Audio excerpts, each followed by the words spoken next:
റഹ്മാനേ, ഇത് പ്രാർത്ഥിച്ചുകൊണ്ട് ഞാൻ എന്റെ മുസ്ലിം ചെറുപ്പക്കാരോടൊരു കാര്യം പറയട്ടെ. ആക്സിഡന്റിൽ മരിച്ചാൽ ഷഹീദിന്റെ കൂലി കിട്ടിയേക്കും. കാരണം വാഹനാപകടത്തിൽ നബി സല്ലല്ലാഹു അലൈഹി വസല്ലം തങ്ങളുടെ കാലഘട്ടത്തിലുള്ള കുതിര, കഴുത, അതുപോലെ ഒട്ടകം തുടങ്ങിയ വാഹനത്തിൽ വീണ് മരിക്കുന്നവർക്ക്, വാഹനം ചവിട്ടി മരിച്ചു പോയവർക്ക്, അവർക്കൊക്കെ ഷഹീദിന്റെ കൂലി കിട്ടുമെന്ന് ഹദീസിൽ പറഞ്ഞിട്ടുണ്ട്. ശരിയാണ്. പക്ഷേ അത് അപകടത്തിൽപ്പെട്ടവർക്കാണ്, അപകടമുണ്ടാക്കിയവർക്കല്ല. ഓ മുസ്ലിം ചെറുപ്പക്കാരെ, സൈക്കിളിന്റെ മേലെ കയറി നിങ്ങൾ സൈക്കിൾ കൊണ്ട് കളിച്ചിട്ട് അപകടം വന്നാൽ, നിങ്ങൾ കാറിൽ കയറിയിട്ട് കാറ് കൊണ്ട് കളിച്ചിട്ട് അപകടം വന്നാൽ, മറ്റ് വാഹനങ്ങളിൽ കയറിയിട്ട് നിങ്ങൾ മത്സരബുദ്ധിയോടുകൂടി ഓടിച്ച്, എന്നിട്ടത് ആഹ്ലാദത്തിന്റെ പേരിൽ കല്യാണത്തിന്റെ ദിവസമോ അല്ലാത്ത ദിവസമോ ആഹ്ലാദം മതിമറന്ന് പെരുന്നാളിന്റെ ദിനം, അതുപോലെ പെരുന്നാൾ രാവ്, അല്ലെങ്കിൽ അതുപോലെ തന്നെ കല്യാണത്തിന്റെ രാവ്, കല്യാണത്തിന്റെ പകല്, അങ്ങനെ മനസ്സിന്റെ ഉള്ളിൽ അല്പം സന്തോഷമുണ്ടാകുന്ന ദിവസം പടച്ചവനെ ഓർമ്മിക്കാതെ, അപകടങ്ങളെ കുറിച്ച് ചിന്തിക്കാതെ, നമ്മോട് സൂക്ഷിക്കാൻ അല്ലാഹു പറഞ്ഞിട്ടുണ്ടെന്ന ചിന്തയില്ലാതെ വാങ്ങിയ വാഹനം കൊണ്ട് കളിച്ചിട്ട്, അങ്ങനെ കളിച്ചിട്ടാണ് അപകടം സംഭവിക്കുന്നതെങ്കിൽ അപകടം പറ്റിയതല്ല, അപകടം സംഭവിച്ചതല്ല, അപകടം തെണ്ടിക്കൊണ്ടുവന്നതാണ്, അപകടം ഉണ്ടാക്കിക്കൊണ്ടുവന്നതാണ്. അങ്ങനെ മരിച്ചാൽ ഷഹീദിന്റെ കൂലി കിട്ടുമെന്ന് ആരും ആലോചിക്കേണ്ടതില്ല. മറിച്ച് ആത്മഹത്യ ചെയ്ത തെറ്റ്, അതേ സ്വന്തം തന്നെ ജീവനൊടുക്കിയ തെറ്റ് സംഭവിക്കുമോ എന്ന് ഭയപ്പെടണം കേട്ടോ. അതുകൊണ്ടോ ചെറുപ്പക്കാരെ, പരിശുദ്ധ ഖുർആനിൽ ലുഖ്മാനുൽ ഹക്കീം റളിയല്ലാഹുവിന്റെ ഉപദേശം, നടക്കുന്ന സമയത്ത് പോലും വണ്ടി വലിയ അപകടമുള്ള വസ്തുവല്ലേ. പടച്ചവനെ, ഞങ്ങളൊക്കെ എപ്പോഴും വണ്ടിയിൽ യാത്ര ചെയ്യുന്നവരാണ്. ഞങ്ങളെ ഉസ്താദുമാരും സുന്നത്ത് ജമാഅത്തിന്റെ പ്രവർത്തകരും എപ്പോഴും വാഹനത്തിൽ ഓടുന്നവരാണ്. എന്നും എല്ലാവരും അങ്ങനെ തന്നെയാണ്. ഞങ്ങളെ പിഞ്ചു മക്കൾ സ്കൂളുകളിലേക്കും മദ്രസകളിലേക്കും വാഹനത്തിൽ വരുന്നവരാണ്. നിന്റെ കാവലല്ലാതെ ഇല്ല അല്ലാഹ്. മുഴുവൻ ആളുകൾക്കും നിന്റെ കാവൽ തരണേ അല്ലാഹ്. ഒരപകടത്തിലും ഞങ്ങളെയോ ഞങ്ങളെ സ്ഥാപനത്തിൽ വരുന്ന മക്കളെയോ, അതുപോലെ തന്നെ നിന്റെ ദീനിനെ അംഗീകരിച്ച് ജീവിക്കുന്നവരെയോ, നാട്ടിന് ഗുണം ചെയ്യുന്നവരെയോ, ഒരൊറ്റ മുഅ്മിനെയും ഒരപകടത്തിലും നീ പെടുത്തരുതേ അല്ലാഹ്. അത് ദുആ ചെയ്തുകൊണ്ട് തന്നെ ഞാൻ എന്റെ ചെറുപ്പക്കാരോട് പറയട്ടെ, സുബ്ഹാനല്ലാഹ്, നടക്കുന്ന സമയത്ത് തന്നെ ലാ തംസി ഫിൽ അർളി മറഹാ, ഭൂമിയിൽ നീ അഹങ്കാരിയായി നടക്കരുത്, അഹങ്കാരിയായി നടക്കരുത്. മഹാനായ ലുഖ്മാനുൽ ഹക്കീം റളിയല്ലാഹു അൻഹു പ്രത്യേകം പറയുകയാണ്, അതെ, ഇന്നല്ലാഹ ലാ യുഹിബ്ബു കുല്ല മുഖ്താലിൻ ഫഖൂർ. ദുരഭിമാനിയായി അഹങ്കാരിയായി പോകുന്ന ഒരൊറ്റ മനുഷ്യനെയും അല്ലാഹ് ഇഷ്ടപ്പെടൂല. പെരുന്നാളിനാണെങ്കിലും കല്യാണത്തിനാണെങ്കിലും അല്ലാഹ് ഇഷ്ടപ്പെടാത്ത ഒരു ശൈലിയും സ്വഭാവവും നമുക്ക് പറ്റുമോ? പെരുന്നാള് വരുമ്പോ പോലീസുകാർക്ക് വല്ലാത്ത ബേജാറ്, SIക്ക് ബേജാറ്, അതേ സർക്കിൾ ഇൻസ്പെക്ടർ ബേജാറ്, DYSPക്ക് ബേജാറ്. പെരുന്നാളിന്റെ തലേ ദിവസം എവിടെയാണ് പ്രശ്നമുണ്ടാവുക എന്ന് ബേജാറ്, അല്ലെങ്കിൽ ഓണത്തിന്റെ തലേ ദിവസം ബേജാറ്, അല്ലെങ്കിൽ വിഷുവിന്റെ തലേ ദിവസം ബേജാറ്, അല്ലെങ്കിൽ അതാ ഒരു ഉത്സവം നടക്കുമ്പോൾ ബേജാറ്, അല്ലെങ്കിൽ അതാ ഒരു സമ്മേളനം നടക്കുമ്പോൾ ബേജാറ്. പോലീസ് ഉദ്യോഗസ്ഥന്മാർക്ക് വലിയ ബേജാറ്. എന്തേ? അവര് സമാധാനം പ്രതീക്ഷിക്കുന്നത് കൊണ്ടല്ലേ. എന്നാൽ അവിടെ പോലീസുകാരെ തന്നെ അങ്ങ് ചോദ്യം ചെയ്താൽ എന്താണ് എന്ന് ചിന്തിക്കുന്ന നിലയ്ക്ക് അഹങ്കാരത്തിന്റെ ശൈലി കാണിക്കുന്നത് ഒരു പവറാണെന്ന് ആരും ചിന്തിച്ചു പോകണ്ട. പരിശുദ്ധ ഇസ്ലാം അതിനെ അനുകൂലിക്കുന്നില്ല. അഹങ്കരിച്ചുകൊണ്ടുള്ള നടത്തത്തെ പോലും, അഹങ്കരിച്ചുള്ള ഓട്ടത്തെ പോലും അള്ളാഹുവിന്റെ ഖുർആൻ അംഗീകരിക്കുന്നില്ല, സാലിഹീങ്ങൾ അംഗീകരിക്കുന്നില്ല, പണ്ഡിതന്മാർ അംഗീകരിക്കുന്നില്ല. താഴ്മയോടെ ജീവിക്കാൻ ശ്രമിക്കണം ഓ പെൺകുട്ടികളെ. അതാ നിങ്ങളുടെ കാലിന്റെ മേലെ പാദസരമിട്ടുകൊണ്ടോ അല്ലെങ്കിൽ കരയുന്ന ചെരുപ്പ് ധരിച്ചുകൊണ്ടോ കണ്ടാൽ ആശിക്കപ്പെടുന്ന പ്രായമുള്ള സ്ത്രീകൾ, അതേ അവരങ്ങനെ നടക്കുന്നതും ഇസ്ലാം അനുവദിക്കുന്നില്ല. വലാ യദ്രിബന ബിഅർജുലിഹിന്ന ലിയുഅലമ മാ യുഖ്ഫീന മിൻ സീനതിഹിന്ന. സ്ത്രീകളുടെ ഭംഗി മറ്റുള്ളവർ നോക്കാനും ശ്രദ്ധിക്കാനും കാരണമാകുന്ന വിധം അവരുടെ കാലെടുത്തു വെച്ച് ശബ്ദിക്കരുതെന്ന് തന്നെ ഖുർആൻ പറയുന്നത് കണ്ടില്ലേ? അതുപോലെ തന്നെ സുബ്ഹാനല്ലാഹ്, ന്യൂ ഇയർ വരുന്നു. ന്യൂ ഇയർ വരുമ്പോ വല്ലാത്ത ആഹ്ലാദത്തിലാണ് പലരും. ഞാൻ വലിയ വേദനയിലാണ് കേട്ടോ. നിങ്ങൾ എന്റെ കൂടെ കൂടുന്നോ അല്ല ആഹ്ലാദിക്കുന്നവരെ കൂടെ കൂടുന്നോ? ബുദ്ധിയുണ്ടെങ്കിലൊന്ന് ചിന്തിച്ചു സുഹൃത്തുക്കളെ. ന്യൂ ഇയർ വരുമ്പോ എന്തിനാ നീ ആഹ്ലാദിക്കുന്നത്? ഞാൻ ആഹ്ലാദിക്കുന്നത് ഒരു കൊല്ലം കഴിഞ്ഞു കിട്ടിയില്ലേ മോനെ. നീ ഒരു കൊല്ലവും കൂടി ഖബറിലേക്ക് അടുത്തില്ലേ? നീ ഒരു കൊല്ലവും കൂടി നിന്റെ ജീവിതം കഴിഞ്ഞു പോയില്ലേ? നിന്റെ ആയുസ് തീർന്നു പോയില്ലേ? അതിനാരെങ്കിലും ആഹ്ലാദിക്കാറുണ്ടോ? ഒരു മനുഷ്യന്റെ കൈവശത്തിലുള്ള പണം തീരുന്നതിനനുസരിച്ച് ആരെങ്കിലും ആഹ്ലാദിക്കാറുണ്ടോ? പണം വർദ്ധിക്കുന്നതിനനുസരിച്ചല്ലേ സന്തോഷിക്കേണ്ടത്? പണം തീരുന്നതിനനുസരിച്ച് ആരെങ്കിലും ആഹ്ലാദിക്കേണ്ടതുണ്ടോ? പഠിച്ചവനെ എന്റെ 1 ലക്ഷം തീർന്നു കിട്ടിയല്ലോ, പിറ്റേത്തെ പോലെ 2 ലക്ഷവും തീർന്നല്ലോ, പിറ്റേത്തെ പോലെ 1 കോടി തീർന്നു കിട്ടിയല്ലോ, അതിന്റെ പിറ്റേ 2 കോടി തീർന്നു കിട്ടിയല്ലോ. ഇതിനാരെങ്കിലും സന്തോഷിക്കോ? മറിച്ച് കുറെ സമ്പാദിക്കാൻ കഴിഞ്ഞാലല്ലേ സന്തോഷിക്കേണ്ടത്. എന്നാ ഞാൻ ചോദിക്കട്ടെ, നീ എത്ര സമ്പാദിച്ചാലും അത് ഉപയോഗിക്കാൻ നിനക്കുള്ളത് സമയമല്ലേ? അത് ഉപയോഗിക്കാൻ നിനക്കുള്ളത് മണിക്കൂറല്ലേ? നിനക്കത് ഉപയോഗിക്കാനുള്ളത് ദിവസങ്ങളും അതുപോലെ തന്നെ മാസങ്ങളും കൊല്ലങ്ങളുമല്ലേ? ന്യൂ ഇയർ വരുമ്പോൾ ഒരു കൊല്ലം നിന്റെത് തീരുകയല്ലേ ചെയ്തത്? നിന്റെ ജീവിതത്തിൽ ഒരു കൊല്ലം തീർന്നതിന് നീ ആഹ്ലാദിക്കുകയാണോ വേണ്ടത്, അല്ലെങ്കിൽ ദുഃഖിക്കുകയാണോ വേണ്ടത്? ബുദ്ധിയുണ്ടെങ്കിലൊന്ന് ആലോചിച്ചു നോക്കൂ. ന്യൂ ഇയർ ആഹ്ലാദിക്കുന്നതിന് എന്തർത്ഥമാണുള്ളത്? അത് തന്നെയാണ് സുഹൃത്തുക്കളെ മഹാന്മാര് പറഞ്ഞത്. വതസ്തഖ്ബിലിൽ ആമൽ ജദീദ ബിതൗബതി ലഅല്ലക അൻ തംഹു ബിഹാ മാ തഖദ്ദമ. ഇബ്നു റജബിൽ ഹംബലി റഹിമഹുല്ലാഹ് പറഞ്ഞില്ലേ, ഒരു കൊല്ലം തികയുമ്പോൾ പുതിയ ഒരു കൊല്ലത്തെ നീ സ്വീകരിക്കേണ്ടത് മോനെ തൗബ കൊണ്ടാണ്. കഴിഞ്ഞ കൊല്ലം എനിക്ക് എന്റെ ജീവിതത്തിൽ തെറ്റുകൾ വന്നു പോയിട്ടുണ്ടാകുമല്ലോ, എന്റെ സൽക്കർമ്മം ചുരുങ്ങിപ്പോയിട്ടുണ്ടാകുമല്ലോ, എന്റെ സുന്നത്ത് വിട്ടുപോയിട്ടുണ്ടാകുമല്ലോ, എന്റെ നിസ്കാരം കുറഞ്ഞു പോയിട്ടുണ്ടാകുമല്ലോ, നിസ്കരിച്ച നിസ്കാരത്തിൽ തന്നെ ഭക്തി ചുരുങ്ങിപ്പോയിട്ടുണ്ടാകുമല്ലോ. അങ്ങനെ എന്റെ ഒരു കൊല്ലത്തിൽ ഒരുപാട് വീഴ്ചകൾ എനിക്ക് സംഭവിച്ചിട്ടുണ്ടാകുമല്ലോ. പുതിയ കൊല്ലം വരുമ്പോഴേക്ക് ഒരു കൊല്ലം പിന്നെയും കഴിഞ്ഞു പോയില്ലേ എന്ന് മനസ്സിലാക്കി ഖേദത്തോടുകൂടെ ലഅല്ലക അൻ തംഹു ബിഹാ മാ തഖദ്ദമ. കഴിഞ്ഞുപോയ കാലഘട്ടത്തിൽ സംഭവിച്ചു പോയ തെറ്റുകൾക്ക് റബ്ബിനോട് തൗബ ചെയ്യാനല്ലേ നീ ന്യൂ ഇയർ വരുമ്പോൾ ശ്രമിക്കേണ്ടത്. അല്ലാതെ അമിതമായ ആഹ്ലാദവുമായി പോയിട്ട് കള്ള് ഷാപ്പിൽ കയറി കള്ള് കുടിച്ച് തീർക്കലാണോ? ഇന്നാലില്ല. അതേ, ഒരു കൊല്ലം കഴിക്കാനുള്ള ഭക്ഷണത്തിന്റെ ക്യാഷ് ഒരൊറ്റ ദിവസം കുടിച്ചു തീർക്കുകയല്ലേ ന്യൂ ഇയറിന്റെ ദിവസം. എന്തൊരു മുസീബത്താണ്. ഓ മുസ്ലിം ചെറുപ്പക്കാരെ, നിങ്ങൾ അത്തരം പരിപാടികളിലൊന്നും പെട്ടുപോകാതെ. എത്ര ചെറുപ്പക്കാര് നമ്മളെ മുന്നിൽ നിന്ന് പെട്ടെന്ന് മരിച്ചുപോയി. അല്ലാഹുവേ, ഞങ്ങൾക്ക് നീ ദീർഘായുസ്സും ആഫിയത്തും തരണം റഹ്മാനേ. ഓ മുഅ്മിനീങ്ങളെ, ജീവിക്കുന്ന കാലം എന്നെന്നും ജീവിക്കാനുള്ള ദിവസത്തിന് വേണ്ടി ഒരുങ്ങുക. ജീവിതം തന്ന റബ്ബിലേക്ക് ഖൽബ് തിരിക്കുക. എത്ര ചെറുപ്പക്കാരാണ് വന്നിട്ട് ഉസ്താദേ എന്റെ കിഡ്നി പോയി, ഉസ്താദേ എന്റെ ഹാർട്ട് വീക്കായി പോയി, ഉസ്താദേ എനിക്കതാ ക്യാൻസർ ആണെന്ന് ടെസ്റ്റ് ചെയ്തപ്പോ പറഞ്ഞുപോയി, ഉസ്താദേ വയറ്റിൽ മുഴയുണ്ട്, അതേ എന്റെ ഭാര്യയ്ക്ക് സ്തനത്തിന് മുഴയുണ്ട്. ഇങ്ങനെ പറഞ്ഞ് സങ്കടപ്പെടുന്ന എത്രയെത്ര ആളുകളാണ്. റബ്ബേ എല്ലാവർക്കും നീ ആഫിയത്ത് കൊടുക്കണേ അല്ലാഹ്. ഞങ്ങൾക്ക് അവർക്കാർക്കും സുഖം കൊടുക്കാൻ കഴിയില്ല. അവരെ രോഗം സുഖപ്പെടുത്താൻ നിനക്ക് മാത്രമേ കഴിയൂ അല്ലാഹ്. ഞങ്ങളെ സ്ഥാപനങ്ങളിലേക്ക് നേർച്ചകളും സദഖകളും തന്ന് 10,000 അവരെ രോഗം പറഞ്ഞിട്ടുണ്ട് അല്ലാഹ്. അവർ പറയട്ടെ, പറയാതിരിക്കട്ടെ.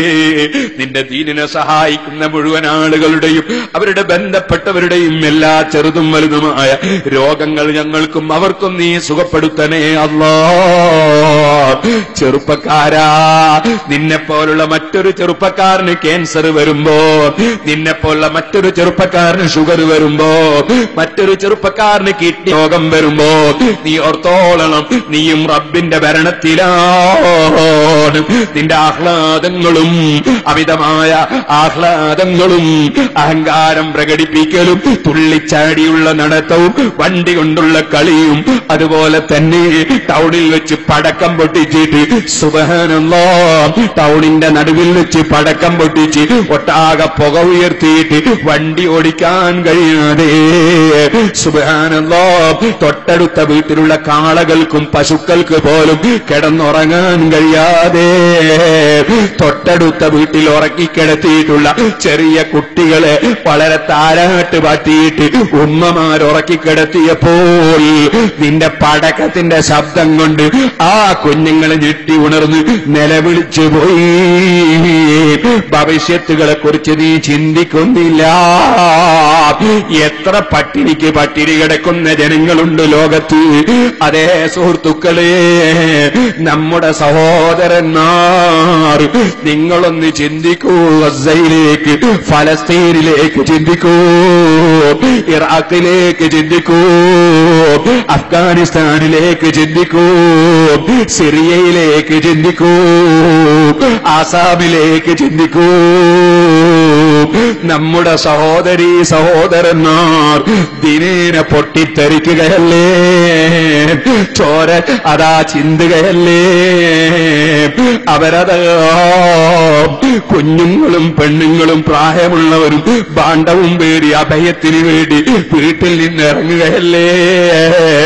നമുക്ക് നമ്മുടെ ഇന്ത്യ രാജ്യത്ത്, അതേ നമ്മുടെ നാട്ടിൽ അല്ലാഹു തആല സമാധാനം തന്നപ്പോൾ, പടച്ചവൻ നമുക്ക് അല്പം പണം തന്നപ്പോൾ, കുറച്ച് ആരോഗ്യം തന്നപ്പോൾ, നമുക്ക് കുറച്ച് അനുഗ്രഹം ചൊരിഞ്ഞപ്പോൾ, ചോദിക്കട്ടെ, നമ്മുടെ സഹോദരന്മാരെ ഓർത്തിട്ടെങ്കിലും ചെറുപ്പക്കാരാ, അഹങ്കാരത്തിന്റെ സ്വഭാവം മാറ്റിവെച്ച്, ആഹ്ലാദത്തിന്റെ സ്വഭാവം മാറ്റിവെച്ച് ഈ ഉമ്മത്തിന്റെ പുരോഗതിക്ക് വേണ്ടി പടച്ച റബ്ബിനോട് പൊട്ടിക്കരയേണ്ട സന്ദർഭമല്ലേ.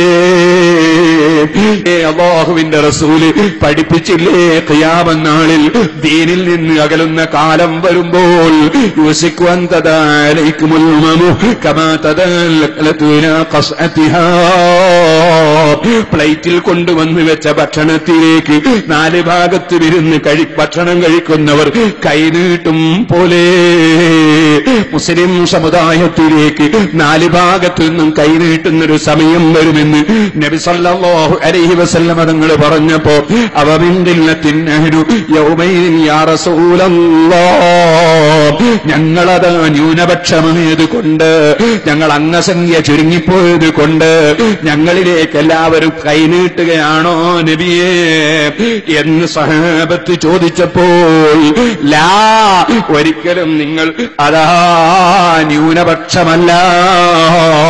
നിങ്ങൾ ലോകത്ത് എത്രയോ കോടിക്കണക്കിന് അംഗസംഖ്യയുണ്ട്. ബൽ അൻതും യൗമൈദിൻ കസീർ, നിങ്ങൾ എത്രയോ കൂടുതൽ അംഗസംഖ്യയുണ്ട്. പക്ഷേ വലാകിന്നകും മലവെള്ളത്തിൽ ഒലിച്ചു പോകുന്ന ചണ്ടികൾ പോലെ, നുരകൾ പോലെ പടച്ച റബ്ബിന്റെ അടുക്കൽ അതാ ഒരു വിലയുമില്ലാത്തവരായി നിങ്ങൾ അതപ്പതിച്ചു പോയി. നിങ്ങൾക്ക് മരണത്തെ വെറുപ്പാണ്. നിങ്ങൾക്ക് ദുന്യാവിന്റെ ആഡംബരങ്ങളോടും ദുന്യാവിന്റെ ആഹ്ലാദത്തോടും ദുന്യാവിനോടും വല്ലാത്ത പ്രിയമാണ്. ഹുബ്ബുദ്ദുന്യാ വകറാഹിയത്തുൽ മൗത്ത്. അതുകൊണ്ട് തന്നെ നിങ്ങൾ ദുർബലരാണ്. അന്ത്യനാൾ വരുമ്പോൾ അതേ സമുദായത്തിന് സംഭവിക്കുന്ന അതേ അഫ്ഗാനിസ്ഥാനിലും ഫലസ്തീനിലും ഇറാഖിലും സിറിയയിലും ആസാമിലും എവിടെയാണോ മുസ്ലിം ഉമ്മത്തിന് എപ്പോഴാണോ പ്രശ്നമുള്ളതൊക്കെയും തന്നെ 1400ഓളം വർഷങ്ങൾക്ക് മുമ്പ് ഈ പ്രസ്ഥാനത്തിന്റെ നേതാവ് നോക്കിക്കാണുന്നു. അവിടുത്തെ കണ്ണ് സാധാരണ കണ്ണല്ലല്ലോ, അവിടുത്തെ കാത് സാധാരണ കാതല്ലല്ലോ. അത് നമ്മൾ മുമ്പ് വിവരിച്ചതല്ലേ. അവിടുന്ന് നമ്മളെ ഈ കാലഘട്ടം നോക്കി തന്നെയല്ലേ പറയുന്നത്. ഇല്ല ഇല്ല, 4 ഭാഗത്തും നിങ്ങളിലേക്ക് കൈനീട്ടി നിങ്ങളെ നശിപ്പിക്കുന്നതിന്റെ കാരണം നിങ്ങൾ അംഗസംഖ്യ കുറഞ്ഞതല്ല, നിങ്ങൾ ചണ്ഡിതവറുകളായി പോയി, പടച്ചവനെ ഭയപ്പെടാത്ത സമൂഹമായി പോയി. അതുകൊണ്ടോ ചെറുപ്പക്കാരെ, ലുഖ്മാനുൽ ഹക്കീം തങ്ങളെ ഈ ഉപദേശം നമ്മളെ മനസ്സിലെപ്പോഴും ഓർമ്മ വേണമെന്ന് ഓർമ്മപ്പെടുത്തുകയാണ്. അഹങ്കരിച്ച് നടക്കരുതെന്ന് പറഞ്ഞ ഉടനെ മാനവர்கள் ഇനിയും പറയുന്നത് കണ്ടോ, വഖ്സിദ് ഫീ മശീക വഗ്ളുദ് മിൻ സൗതിക ഇന്ന അൻകറൽ അസ്വാതി ലസൗത്തുൽ ഹമീർ. വഖ്സിദ് ഫീ മശീക, നീ മധ്യ നിലവാരമുള്ളവനാകണം നിന്റെ നടത്തത്തിൽ. നീ അഹങ്കരിച്ച് തുള്ളിച്ചാടി നടക്കരുത്. അതേസമയത്ത് ഉറുമ്പിയും പോലെ നടന്നാൽ എത്തേണ്ട സ്ഥലത്തെത്താൻ കഴിയോ? അതുകൊണ്ട് മിതമായ നിലക്കായിരിക്കണം നിന്റെ നടത്തം. വഖ്സിദ് ഫീ മശീക, വല്ലാത്തൊരു വാക്കാണിത്. നടത്തത്തിൽ തന്നെ മിതമാക്കണമെങ്കിൽ ചെലവാക്കുന്ന സ്ഥലത്ത് മിതമാക്കണമെന്ന് പറയേണ്ടതുണ്ടോ? സുബ്ഹാനല്ലാഹ്, ഞാൻ 2-3 ദിവസം മുമ്പ് പ്രസംഗിക്കുമ്പോ ലുഖ്മാനുൽ ഹക്കീം റളിയല്ലാഹു അൻഹു പറഞ്ഞ ചില വാചകങ്ങൾ ഉദ്ധരിക്കുമ്പോ അതൊരു മസ്അല പറഞ്ഞതല്ലെങ്കിലും കൂട്ടത്തിൽ ഞാൻ പറഞ്ഞിരുന്നു. ലുഖ്മാനുൽ ഹക്കീം റളിയല്ലാഹു അൻഹു അതെ, നിങ്ങൾ പുതിയാപ്പിള പോകുന്ന സ്ഥലത്ത് പോയി നിൽക്കുന്നതിന് പകരം മരിച്ച വീട്ടിൽ പോകണമെന്ന് പറഞ്ഞു. അതിനർത്ഥം പുതിയാപ്പിളന്റെ കൂടെ പോകരുതെന്നല്ല, പുതിയാപ്പിള പോകുന്ന സ്ഥലത്ത് ഹാജരാകരുതെന്നുമല്ല. അവിടെ അതാ ഞാൻ നേരത്തെ പറഞ്ഞതുപോലെ അള്ളാഹുവിന്റെ പൊരുത്തം കിട്ടുന്നതിന് പകരം റബ്ബിന്റെ കോപം ലഭിക്കുന്ന അഹങ്കാരത്തിന്റെയും അമിതമായ ആഹ്ലാദത്തിന്റെയും അള്ളാഹുവിന്റെ അടുക്കൽ തെറ്റുള്ളയും രൂപഭാവങ്ങൾ ഉണ്ടാകാൻ സാധ്യതയുള്ളത് കൊണ്ടാണ് മഹാനവറുകൾ ഇത് പറഞ്ഞത്. അതുകൊണ്ട് അതൊന്നുമില്ലാത്ത നിലക്കുള്ള പുതിയാപ്പിള പോക്കോ അല്ലാത്ത നിലക്കുള്ള പുതിയ പെണ്ണുകൂട്ടലോ അവിടെയൊന്നും പങ്കെടുക്കരുതെന്ന് പറഞ്ഞതിനർത്ഥമില്ല. പക്ഷേ ഞാൻ പറയട്ടെ, പുതിയാപ്പിളന്റെ കൂടെ പോകുന്നു എന്ന് പറഞ്ഞ് വാഹനത്തിൽ കയറിയിട്ട് വണ്ടി വാടകയ്ക്ക് വിളിച്ചതാണ്. ആ വണ്ടിക്കാരന്റെ സീറ്റ് മുഴുവനും ബ്ലേഡ് വെച്ച് മുറിച്ചില്ലേ? പച്ച ഹറാമല്ലേ? അവന്റെ കണ്ണാടി പൊട്ടിച്ചില്ലേ? പച്ച ഹറാമല്ലേ? ഭാര്യ വീട്ടിൽ ചെന്നിട്ട് അവിടെയുള്ള പല സാധനങ്ങളും എറിഞ്ഞുടച്ചില്ലേ? പച്ച ഹറാമല്ലേ? അവന്റെ വീട്ടിലേക്ക് കയറി ചെല്ലുമ്പോ അവൻ പൊരുത്തപ്പെടാത്ത പാട്ടുപാടിയില്ലേ? അവന്റെ വീട്ടിൽ നിന്നിട്ട് അവന്റെ ഭൂമിയിൽ ചവിട്ടിയിട്ട് അവൻ പൊരുത്തപ്പെടാത്ത വാക്ക് പറഞ്ഞത് പച്ച ഹറാമല്ലേ? അതെ, അവന്റെ വീട്ടിലേക്ക് കയറി ചെന്നിട്ട് അവന്റെ വീട്ടിലെ പലതും നശിപ്പിച്ചില്ലേ? പച്ച ഹറാമല്ലേ? സമുദായത്തെ പറയിപ്പിക്കല്ലേ ചെറുപ്പക്കാരെ. ഇവിടെ ഹൈന്ദവ സഹോദരന്മാര് കല്യാണം നടത്തുന്നുണ്ട്, ക്രൈസ്തവ സഹോദരന്മാര് കല്യാണം നടത്തുന്നുണ്ട്. അവരെ കല്യാണത്തിനൊന്നും തന്നെ ഇത്തരത്തിലുള്ള യാതൊരു ആക്ഷേപങ്ങളും, വണ്ടി കേടുവരുത്തിയ ആക്ഷേപമോ കണ്ണാടി പൊട്ടിച്ച ആക്ഷേപമോ പുതിയ പെണ്ണിന്റെ പുരക്ക് പോയിട്ട് അവിടുന്ന് പലതും എറിഞ്ഞൊടിച്ച ആക്ഷേപമോ തോതിവാസം പറഞ്ഞ ആക്ഷേപമോ മറ്റൊരു സമുദായത്തിന്റെ കല്യാണത്തിന് നമ്മളെ ചെവിട്ടി കേൾക്കുന്നില്ല. അത് കേൾക്കുന്നത് പാവപ്പെട്ട എന്റെ സമുദായത്തിന്റെ കല്യാണത്തിലാണ്. അത് വേദനയോടെ തന്നെയാണ് ഞാൻ പറയുന്നത്. പറയുന്നത് യഥാർത്ഥത്തിൽ അല്ലാഹുവിൽ വിശ്വസിച്ച് ഏറ്റവും വലിയ സംസ്കാരമുള്ള ഒരു നേതാവിനെ അംഗീകരിച്ചു റഹ്മത്തുൽ ലിൽ ആലമീൻ എന്നുള്ള പരിചയപ്പെടുത്തിയ ഏറ്റവും വലിയ കാരുണ്യമുള്ള നേതാവ്, ആ നേതാവിനെ അംഗീകരിച്ച ഈ സമുദായത്തിലെ ചെറുപ്പക്കാർ ഇങ്ങനെ അധപ്പതിച്ചു പോകുമ്പോൾ അതിനെതിരെ സംസാരിച്ചില്ലെങ്കിൽ പടച്ചവൻ നാവ് തന്നതിന് നന്ദിയാകുമോ? നിങ്ങളൊക്കെ ഇത്തരം സദസ്സുകളിൽ തരുന്ന സംഭാവനക്ക് നന്ദിയാകുമോ? അതുകൊണ്ട് തന്നെ പറയുകയാണ്, മഹല്ല് ജമാഅത്തിന്റെ കാരണവന്മാരും അതുപോലെ പള്ളിയിലെ ഖാദിമാരും അതുപോലെ പ്രായം ചെന്ന കാരണവന്മാരും ഇത്തരം വിഷയങ്ങളൊക്കെ ശ്രദ്ധിക്കുകയും നമ്മുടെ സമുദായം അച്ചടക്കമുള്ള സമുദായമാണെന്ന് എല്ലാ ഉദ്യോഗസ്ഥന്മാരെ മുന്നിലും ഏത് സമുദായത്തിന്റെ മുന്നിലും തെളിയിച്ചു കൊടുക്കേണ്ട ബാധ്യത നമുക്കില്ലേ സുഹൃത്തുക്കളെ? നമ്മളിങ്ങനെ മറ്റുള്ളവരെ കൊണ്ട് പറയിപ്പിക്കാൻ പറ്റുമോ? ഞാൻ വേദനയോടെ പറയുകയാണ്. അതുകൊണ്ട് ആരും എന്നോട് വിഷമം തോന്നണ്ട, ഞാനിത് വളരെ വേദനയോടെ പറയുകയാണ്. ഓ മുഅ്മിനീങ്ങളെ, ശക്തമായ തീരുമാനങ്ങൾ മഹല്ല് ജമാഅത്തുകൾ കൈക്കൊള്ളണം, മഹല്ല് കമ്മിറ്റികൾ കൈക്കൊള്ളണം. എന്നിട്ട് അത്തരത്തിലുള്ള വിഷയങ്ങളൊക്കെ മുസ്ലിം സമുദായത്തിൽ വളരാൻ അനുവദിക്കാതെ നമുക്കതിനെതിരെ ഒറ്റക്കെട്ടായി ഏത് സംഘടനയിൽ പ്രവർത്തിച്ചാലും നേരത്തെ മഹാനായ ഉസ്താദ് അവറുകൾ പറഞ്ഞതുപോലെ ആലിമീങ്ങൾക്കിടയിൽ ചില്ലറ മസലകളിൽ ചിലപ്പോൾ വീക്ഷണ വ്യത്യാസങ്ങൾ ഉണ്ടാകാം, ഒന്നിലധികം സംഘടനകൾ ഉണ്ടാകാം. അതൊക്കെ കൂടി ഒന്നാക്കാനും പെട്ടെന്ന് കഴിയുന്ന കാര്യമല്ല. പടച്ച റബ്ബേ, സുന്നത്ത് ജമാഅത്തിൽ വിശ്വസിക്കുന്ന എല്ലാ ആലിമീങ്ങളെയും മുഅ്മിനീങ്ങളെയും നീ ഹക്കിന്റെ മേൽ യോജിപ്പിക്കണേ റഹ്മാനേ. അതിനുവേണ്ടി എപ്പോഴും നമ്മൾ പ്രാർത്ഥിക്കുകയും പ്രവർത്തിക്കുകയും വേണം. അതേ സമയത്ത് ഞാൻ പറയട്ടെ, സംഘടനകൾ 1, 2, 3, 10 ദൂരോ ആയാലും ഇതാ ഇത്തരം പൊതുകാര്യങ്ങളിൽ എല്ലാ സംഘടനക്കാർക്കും യോജിച്ചുകൂടെ? സർവ മഹല്ലുകളിലും ഒറ്റക്കെട്ടായി നമ്മുടെ ചെറുപ്പക്കാര് വളർന്നു വരുമ്പോ അവരെ ദീനീ ചിട്ടയിൽ വളർത്താൻ വേണ്ടിയുള്ള തീരുമാനങ്ങൾ കൈക്കൊണ്ടുകൂടെ? അത് നമ്മൾ ഇനിയും തീരുമാനം വൈകിപ്പോയാൽ അതിന്റെ ഭവിഷ്യത്ത് ഈ സമുദായം മൊത്തത്തിൽ ഏറ്റെടുക്കേണ്ടി വരുമെന്നും പിന്നീട് അത് കരഞ്ഞു തീർക്കാൻ കഴിയില്ലെന്നും ഞാൻ വേദനയോടെ ഓർമ്മപ്പെടുത്തുകയാണ്. വെറുതെയല്ല ലുഖ്മാനുൽ ഹക്കീം തങ്ങളെ ഈ ഉപദേശം, വഖ്സിദ് ഫീ മസീക, നിന്റെ നടത്തത്തിൽ നീ മിതത്വം പാലിക്കണേ മോനെ, തുള്ളിച്ചാടി നടക്കരുതേ എന്ന് പറഞ്ഞിട്ട് നിർത്തിയില്ല, എങ്ങനെ നടക്കണമെന്നും പറയുകയാണ്. ഒത്ത രൂപത്തിൽ നടക്കണം. വഖ്സിദ് ഫീ മസീക വഗ്ളുദ് മിൻ സൗതിക, നീ അമിതമായി ശബ്ദിക്കരുത്, ശബ്ദം നീ ചുരുക്കണേ മോനെ. ഇന്ന അൻകറൽ അസ്വാതി ലസൗതുൽ ഹമീർ, ശബ്ദത്തിന്റെ കൂട്ടത്തിൽ ഏറ്റവും മോശമായ ശബ്ദം കഴുതയുടെ ശബ്ദമാണ്. അങ്ങനെയുള്ള കഴുതക്കൂട്ടെടുക്കുന്നവനായി നീ അതപ്പതിക്കരുത്. സുബ്ഹാനല്ലാഹ്, ചില സ്ഥലത്ത് പോയിട്ട് ചില ശബ്ദങ്ങൾ ഉയർത്തിയിട്ട് മറ്റുള്ളവരെ കൊണ്ട് തിരിഞ്ഞു നോക്കുമ്പോ ആ ശബ്ദിച്ചവനും കൂടി അങ്ങ് തിരിഞ്ഞു നോക്കിക്കളയുന്ന ചില ആൾക്കാരില്ലേ? കഴുതക്കൂട്ടെടുക്കുന്നവനില്ലേ, അതുപോലെ ഓരിയിടുന്നവരില്ലേ, കൂക്ക് വിളിക്കുന്നവരില്ലേ, കുരച്ചുകൊണ്ടിരിക്കുന്നവരില്ലേ? ഇതൊക്കെ മൃഗങ്ങളുടെ സ്വഭാവങ്ങളല്ലേ? ഏറ്റവും മോശമായ ശബ്ദം അത് കഴുതക്കൂറ്റാണെന്ന് ലുഖ്മാനുൽ ഹക്കീം തങ്ങൾ പറയുകയാണ്. ഖുർആനാ ഉപദേശം എടുത്തുദ്ധരിക്കുകയാണ്. ഇതുപോലെ ഞാൻ പറയട്ടെ, ഉടുതുണിക്ക് മറുതുണിയില്ലാതെ ബുദ്ധിമുട്ടുന്ന എത്ര ആയിരങ്ങൾ പതിനായിരങ്ങൾ മുസ്ലിം സമുദായത്തിൽ തന്നെയുണ്ട്, വേറെ സമുദായങ്ങളിലുമുണ്ട്. ഓ മുഅ്മിനീങ്ങളെ, ഒരു പുതിയ ആപ്പിളക്ക് ഡ്രസ് എടുക്കുമ്പോ, ഒരു പുതിയ പെണ്ണിന് ഡ്രസ് എടുക്കുമ്പോ ഒരു ചെറുപ്പക്കാരനായ ഒരു വ്യക്തി ഡ്രസ് എടുത്തതിന്റെ എണ്ണം കേട്ടപ്പോ ഞാൻ അന്താളിച്ചു പോയി. സുബ്ഹാനല്ലാഹ്, 16 വസ്തുക്കളാണ് എടുത്തത്. ഒറ്റ പെണ്ണിനാണ് ഒരു ദിവസം 16, 17, 20, 21 ഒക്കെ ചൂരിദാർ എടുക്കുന്നത്. അത് മതിയാകാഞ്ഞിട്ട് പിന്നെയും ഡസൻ കണക്കിന് എടുക്കുകയാണ്. കടുത്ത ഹറാമെന്നല്ലാതെ എന്ത് പറയാനാണ്?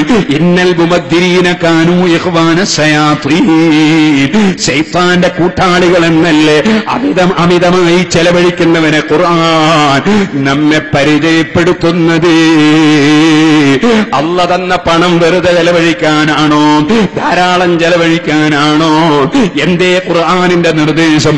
എന്തേ ഞാൻ വേദനയോടെ പറയുന്നു? പഠിക്കുന്ന മുതഅല്ലിമീങ്ങൾ പോലും, ചിലപ്പോൾ അതാ പഠിപ്പിക്കുന്ന മുഅല്ലിമീങ്ങൾ പോലും അതേ എന്തേ അമിതമായി ചെലവഴിക്കരുതെന്ന ചിന്ത അവരെ ഖൽബിലേക്ക് കടന്നു വരാത്തത്? ഏത് വിഷയത്തിലും വഖ്സിദ് ഫീ മശീക, നിന്റെ നടത്തത്തിൽ പോലും മിതമാക്കിക്കൊള്ളണം. നിന്റെ നടത്തത്തിൽ പോലും മിതമാക്കിക്കൊള്ളണം. ചെലവഴിക്കുമ്പോൾ ലാ തജ്അൽ യദക മഗ്ലൂലതൻ ഇലാ ഉനിഖക വലാ തബ്സുത്ഹാ കുല്ലൽ ബസ്ത്. ഖുർആൻ പറഞ്ഞില്ല, കൊടുക്കുമ്പോൾ മുഴുവനും കൊടുത്തു തീർക്കരുത്, കൊടുക്കാതെ നീ അത് കെട്ടിപ്പൂട്ടി വെക്കരുത്. എല്ലാ വിഷയത്തിലും മിതത്വം വേണം. സുബ്ഹാനല്ലാഹ്, അത്രയൊന്നും എടുക്കണ്ടെന്ന് ഉമ്മ പറഞ്ഞാൽ, ബാപ്പ പറഞ്ഞാൽ, ബാപ്പയും ഉമ്മയും എന്റെ ഭാര്യക്കെതിരാണ് അല്ലെങ്കിൽ എനിക്കെതിരാണെന്ന് ചിന്തിക്കുന്ന വിധം ചെറുപ്പക്കാരെ അതപ്പതിച്ചു പോകാമോ? ഉടുതുണിയില്ലാതെ ജീവിക്കുന്ന എത്ര സഹോദരീ സഹോദരന്മാർ ലോകത്തിന്റെ വിവിധ ഭാഗങ്ങളിലുണ്ട്. ഞാൻ ഈ അടുത്ത് ഇവിടെ കുവൈറ്റിൽ പോയപ്പോൾ ഞാനിങ്ങനെ കണ്ടു, ഓരോ പള്ളിയുടെയും മുമ്പിൽ ഓരോ പെട്ടി. ആ പെട്ടി എന്താണ്? അവിടെയുള്ള അറബികൾ അവരുടെ പഴയ കുപ്പായങ്ങൾ കൊണ്ടുപോയി, അതുപോലെ പഴയ പർദ്ദകളും കൊണ്ടുപോയി ആ പെട്ടിയിൽ നിക്ഷേപിക്കുകയാണ്. അതൊരുമിച്ച് കൂട്ടിയിട്ട് അവർ ഫലസ്തീനിലേക്ക് കൊടുത്തേക്കുകയാണ്, സിറിയയിലേക്ക് കൊടുത്തേക്കുകയാണ്. കാരണം ഉടുതുണിക്ക് മറുതുണിയില്ലാത്ത എത്രയോ സഹോദരീ സഹോദരന്മാർ ഹബീബായ നബി സല്ലല്ലാഹു അലൈഹി വസല്ലമ തങ്ങളുടെ ഉമ്മത്തുകൾ പട്ടിണി കിടക്കുന്നവർ, ചോര വെട്ടുന്നവർ, ഉടുതുണിയില്ലാത്തവർ, മറുതുണിയില്ലാത്തവർ. അല്ലാഹു നമുക്ക് കുറച്ച് നിയമത്ത് തന്നപ്പോ മതിമറന്നു പോകല്ലേ ചെറുപ്പക്കാരാ? ഏതെങ്കിലും ഒരു മുസീബത്ത് അല്ലാഹു തആല നമ്മളെ നാടുകളിൽ ഇറക്കിയാൽ ആർക്ക് തടുക്കാൻ കഴിയും? ആർക്ക് ചോദ്യം ചെയ്യാൻ കഴിയും? അതുകൊണ്ട് തന്നെ വളരെയേറെ ചിന്തിച്ചുകൊണ്ട് എന്റെ സഹോദരിമാരോട് ഞാൻ പറയുന്നു, ഭർത്താക്കന്മാരോട് നിങ്ങൾ പറയണം, നിങ്ങളെ മക്കളോട് നിങ്ങൾ പറയണം, ആവശ്യത്തിന് തുണിയുണ്ട്, ആവശ്യത്തിന് ചൂരിദാറുണ്ട്, ആവശ്യത്തിന് ഞങ്ങൾക്ക് അതാ പർദ്ദയുണ്ട്, ആവശ്യത്തിന് ഞങ്ങൾക്ക് വേണ്ടതൊക്കെയുണ്ട്, ഇനി ഞാൻ പറഞ്ഞാലേ എടുക്കേണ്ടതുള്ളൂ എന്ന് പറയാനുള്ള ഈമാൻ എന്റെ ഉമ്മമാരെ നിങ്ങൾ കാണിക്കണേ. ഏതെങ്കിലും ഒരു പെണ്ണിന്റെ ശരീരത്തിൽ ഒരു തുണി കാണുമ്പോ, ഏതെങ്കിലും ഒരാളെ കയ്യിൽ ഒരു വസ്തു കാണുമ്പോ അതുപോലെ എനിക്കും വാങ്ങിത്തരണമെന്ന് പറഞ്ഞ് എത്രയെത്ര ഭർത്താക്കന്മാരുടെ മനസ്സിനെയാണ് പല സ്ത്രീകളും ബുദ്ധിമുട്ടിക്കുന്നത്. അങ്ങനെയല്ലല്ലോ ജീവിക്കേണ്ടത്. ആരെയും ബുദ്ധിമുട്ടിക്കാതെ അല്ലേ? ബുദ്ധിമുട്ടിക്കരുത് എന്നതല്ലേ ഇവിടെയൊക്കെ ഖുർആൻ പ്രത്യേകം പഠിപ്പിക്കുന്ന ആശയം. നീ ആഹ്ലാദിച്ച് നടന്നാൽ അതുകൊണ്ട് മറ്റുള്ളവർക്ക് ബുദ്ധിമുട്ടുണ്ട്. അതുപോലെ തന്നെ നീ അതാ കയ്യും വീശിയിട്ട് മറ്റുള്ളവർക്ക് വിഷമമുണ്ടാക്കുന്ന നിലക്ക് വണ്ടിയും എടുത്തു പോയാൽ, അതുപോലെ തന്നെ നീ അതാ ഒരു സ്ഥലത്ത് ബ്ലോക്കാക്കി കഴിഞ്ഞാൽ അവിടെയൊക്കെ ബുദ്ധിമുട്ടല്ലേ? മറ്റുള്ളവർക്ക് ബുദ്ധിമുട്ടല്ലേ? കൊതുകിന്റെ സ്വഭാവമാണ്, കരിങ്കന്നിയുടെ സ്വഭാവമാണ്, ചെലന്തിയുടെ സ്വഭാവമാണ്, വിഷജന്തുക്കളുടെ സ്വഭാവമാണ്, അതുപോലെ തന്നെയുള്ള മൃഗങ്ങളുടെ സ്വഭാവമാണ്. മനുഷ്യൻ മറ്റുള്ളവർക്ക് കാരുണ്യം ചെയ്യേണ്ടവനാണ്, മറ്റു മനുഷ്യർക്ക് ഉപകാരം ചെയ്യേണ്ടവനാണ്, ആരെയും ശല്യം ചെയ്യേണ്ടവനല്ല, ഒരു ജീവിയെയും ശല്യം ചെയ്യേണ്ടവനല്ല. وَاقْصِدْ فِي مَشِيكَ وَاغْضُضْ مِنْ صَوْتِكَ إِنَّ أَنكَرَ الْأَصْوَاتِ لَصَوْتُ الْحَمِيرِ. നീ കഴുതക്കൂറ്റെടുത്താൽ, നീ അമിതമായി ശബ്ദിച്ചാൽ അതിന്റെ വിഷമം എല്ലാവർക്കും അനുഭവിക്കേണ്ടി വരും. അതുകൊണ്ട് തന്നെ നീ കഴുതക്കൂറ്റ് അമിതമായ ശബ്ദമുയർത്തരുത്. ഖുർആൻ ലുഖ്മാനുൽ ഹകീം റളിയല്ലാഹു അൻഹുവിന്റെ ഉപദേശം നമ്മെ പഠിപ്പിക്കുകയാണ്. നല്ലതോതണം, നല്ലത് പറയണം. ഒരു സ്ത്രീ ഇവിടെ ചോദിച്ചിരിക്കുന്നു, ആയത്തുൽ കുർസി ഓതി നെഞ്ഞത്തൂതുന്നതിൽ വല്ല സുന്നത്തുമുണ്ടോ? ആയത്തുൽ കുർസി ഓതുന്നത് എപ്പോഴും നല്ലതാണ്. കാവലിനുള്ള സൂറത്ത് ആയത്താണ്, ഏറ്റവും ബഹുമാനമുള്ള ആയത്താണ്. അത് ഓതുന്നത് പിശാചിൽ നിന്ന് കാവലാണ്. അത് യാത്ര പുറപ്പെടുന്നവർ, ഒരുപാട് യാത്ര പുറപ്പെടുന്ന ആളുകളുള്ള നാടല്ലേ നമ്മുടേത്. യാത്ര പുറപ്പെടുന്ന സമയത്ത് ആയത്തുൽ കുർസി ഓതൽ പ്രത്യേകം സുന്നത്താണ്. അത് പടച്ചവന്റെ കാവല് കിട്ടാൻ കാരണമാണ്. ലീലാഫി ഖുറൈശ് സൂറത്തും അതുപോലെ തന്നെ സുന്നത്താണ്. ആയത്തുൽ കുർസി ഓതിയിട്ട് നെഞ്ഞിൽ ഊതുന്നതിനൊരു കുഴപ്പവുമില്ല. അങ്ങനെ ഊതിയാൽ ഒരു പക്ഷേ അത് ഓതിയ വായയിൽ നിന്ന് വരുന്ന വായു, അതിന്റെ ബർക്കത്ത് നമ്മുടെ ശരീരത്തിന് കിട്ടിയേക്കും. അതുകൊണ്ടാണ് നബി സല്ലല്ലാഹു അലൈഹി വസല്ലം അതേ ഖുൽ ഹുവല്ലാഹും ഖുൽ അഊദു ബിറബ്ബിൽ ഫലക്കും ഖുൽ അഊദു ബിറബ്ബിൻ നാസും കയ്യിൽ ഓതിയിട്ട് കയ്യിൽ ഊതിയതിനു ശേഷം അതുകൊണ്ട് തടകിയിൽ ഹദീസിലുണ്ടല്ലോ, അപ്പോൾ ഊതി തടകുന്നതും അതുപോലെ നെഞ്ഞിൽ ഊതുന്നതുമൊക്കെ കുഴപ്പമുള്ള കാര്യമല്ല എന്നതിൽ നിന്ന് പഠിക്കാവുന്നതാണെന്ന് പണ്ഡിതന്മാർ രേഖപ്പെടുത്തിയിട്ടുണ്ട്. ഇനി സഹോദരന്മാരെ, ഇനി ഒരു ചെറിയ സംശയം ചോദിച്ചത്, ചില സ്ത്രീകളൊക്കെ കവറിൽ സംഖ്യ കൊടുത്തയച്ചു, ചിലർ സംശയങ്ങൾ അതോടുകൂടെ എഴുതി ചോദിച്ചു. പെട്ടെന്ന് ഞാൻ ഓരോന്നോരോന്നങ്ങ് മറുപടി പറയുകയാണ്. എന്നിട്ട് നമുക്ക് അല്ലാഹുവിനോട് പ്രാർത്ഥിച്ച് പിരിയണം. അല്ലാഹുവേ, ഞങ്ങളെ മജ്ലിസിനെ ദുആക്ക് ഇജാബത്തുള്ള മജ്ലിസാക്കണം റഹ്മാനെ. സ്ത്രീക്ക് അനന്തരമായോ മറ്റോ കിട്ടിയ സ്വത്ത് ക്രയ വിക്രയം നടത്താൻ ഭർത്താവിന്റെ സമ്മതം വേണോ എന്നൊരു ചോദ്യം ചോദിച്ചിട്ടുണ്ട്. അവകാശം കൊണ്ട് പറയുമ്പോൾ ഭാര്യയുടെ സ്വത്ത് അവൾക്ക് തന്നെ വിൽക്കുകയും വാങ്ങുകയും ചെയ്യാം. പക്ഷേ ഭർത്താവുണ്ടാകുമ്പോൾ ഭർത്താവിന്റെ സമ്മതത്തോടെയും ഭർത്താവിനോട് യോജിച്ചുകൊണ്ടും ചെയ്യുന്നതാണ് നല്ലത്. അല്ലെങ്കിൽ അവനും നീയുമായി പിണക്കമുണ്ടാകാൻ ചിലപ്പോൾ അത് നിമിത്തമായേക്കും. ഭർത്താവിനെ പിണക്കണമെന്ന് ഒറ്റ കിതാബിലും പറഞ്ഞിട്ടില്ല, മറിച്ച് ഭർത്താവിന്റെ പൊരുത്തം വാങ്ങണമെന്നാണ് എല്ലാ സ്ഥലത്തും പറഞ്ഞത്. അതുകൊണ്ട് തന്നെ ഞാൻ ഇന്നലെ പറഞ്ഞില്ലേ, വയലിന് പോകുമ്പോഴാണെങ്കിൽ പോലും ഭർത്താവിന്റെ സമ്മതം വാങ്ങണം. ഫർദായ കാര്യം പഠിക്കാൻ ഭർത്താവ് അവൻ തെമ്മാടിയായതുകൊണ്ട് സമ്മതം തരുന്നില്ലെങ്കിൽ, അല്ലെങ്കിൽ ഭർത്താവിനെ കുറിച്ച് തന്നെ ഒരു കംപ്ലൈന്റ് പറയാൻ കോടതിയിൽ പോകേണ്ട സമയത്ത് അവൻ സമ്മതം തന്നില്ലെങ്കിൽ അവിടെ പോയിക്കൂടാ എന്ന് പറഞ്ഞതിന് ഞാൻ അർത്ഥം വെച്ചിട്ടില്ല. അതേ സമയത്ത് സുന്നത്തായ കാര്യങ്ങൾ അതറിയാനും അതുപോലെ അത് മനസ്സിലാക്കാനും ഒക്കെ പോകുമ്പോ പ്രത്യേകിച്ചും സമ്മതം വേണം. അതിന്റെ പുറമെ യാത്ര വരുന്നുണ്ടെങ്കിൽ, ചെറിയ യാത്രയാണെങ്കിലും കാണാനും തൊടാനും പറ്റുന്ന ഒരാള് കൂടെ വേണം. ഓ സഹോദരിമാരെ, രാത്രിയിൽ നിങ്ങൾ ആരും ഒറ്റക്കിറങ്ങി നടക്കരുതേ, പകലിലും നിങ്ങൾ ഒറ്റയ്ക്ക് നടക്കരുതെന്ന് തന്നെയല്ലേ നബി സല്ലല്ലാഹു അലൈഹി വസല്ലം പഠിപ്പിക്കുന്നത്. രാത്രി പിന്നെ പറയേണ്ടതുണ്ടോ? അതെ, രാത്രിയിൽ പുരുഷന്മാര് പോലും ഒറ്റയ്ക്ക് നടക്കരുതെന്നല്ലേ നമ്മളെ പഠിപ്പിച്ചത്.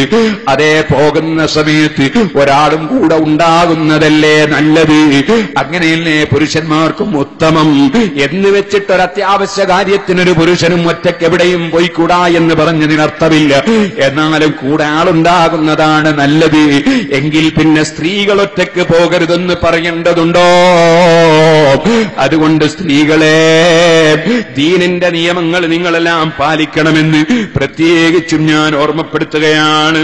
അതുപോലെ തന്നെ മറ്റൊരു വിഷയം പറയാനുള്ളത്, പ്രായമുള്ള സ്ത്രീകൾ ഉംറക്ക് പോകുമ്പോൾ തൊടാനും അതുപോലെ തൊടാൻ പറ്റുന്ന പുരുഷന്മാര് വേണോ എന്ന് ചോദിച്ചിട്ടുണ്ട് പണ്ഡിതന്മാർ. പ്രായമുള്ളവരെന്നോ ഇല്ലാത്തവരെന്നോ ഒരു വ്യത്യാസം പറഞ്ഞത് കാണുന്നില്ല. സുന്നത്തായ ഉംറക്കോ സുന്നത്തായ ഹജ്ജിനോ ആണ് പോകുന്നതെങ്കിൽ പോലും കാണാനും തൊടാനും പറ്റുന്നവര് സ്ത്രീകളുടെ കൂടെ വേണമെന്നാണ് പറഞ്ഞിട്ടുള്ളത്. അവിടെ പ്രായമുള്ളവരല്ലാത്തവരെന്ന വ്യത്യാസം പറഞ്ഞു കാണും ഞാൻ കണ്ടിട്ടില്ല. അതുകൊണ്ട് ഇല്ലെന്ന് ഞാൻ നിഷേധിക്കുന്നില്ല, ഞാൻ കണ്ടിട്ടില്ല.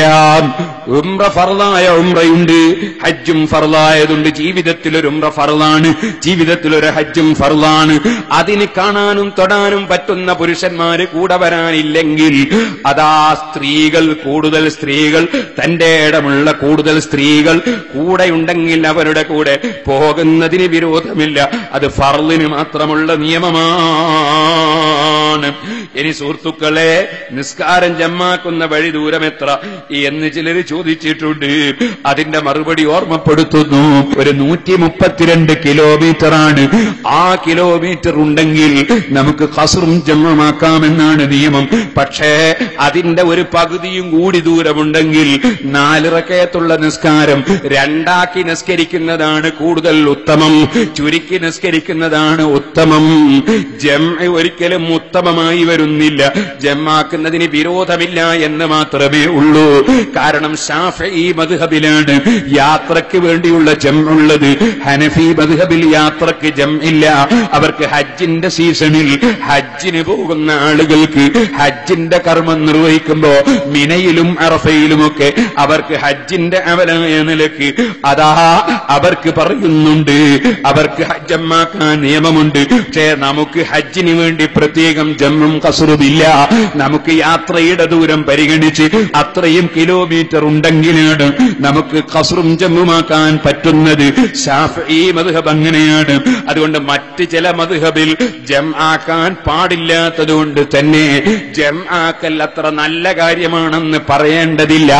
അതേ സമയത്ത് ബഹുമാനപ്പെട്ട ഇമാം അബൂ ഹനീഫ റളിയല്ലാഹു അൻഹുവിന്റെ മദ്ഹബിൽ 4 റകഅത്തുള്ള നിസ്കാരം, ആ നിസ്കാരം അതാ ഒരു 200-ലധികം കിലോമീറ്റർ യാത്ര ചെയ്യുന്ന 2 മർഹലക്കാണല്ലോ നമ്മൾ ഖസ്ർ പറഞ്ഞത്. അത് 3 മർഹല ഉണ്ടെങ്കിൽ ആ യാത്രയിൽ 2 റകഅത്താക്കി നിസ്കരിക്കൽ ഹനഫി മദ്ഹബിൽ നിർബന്ധമാണ്.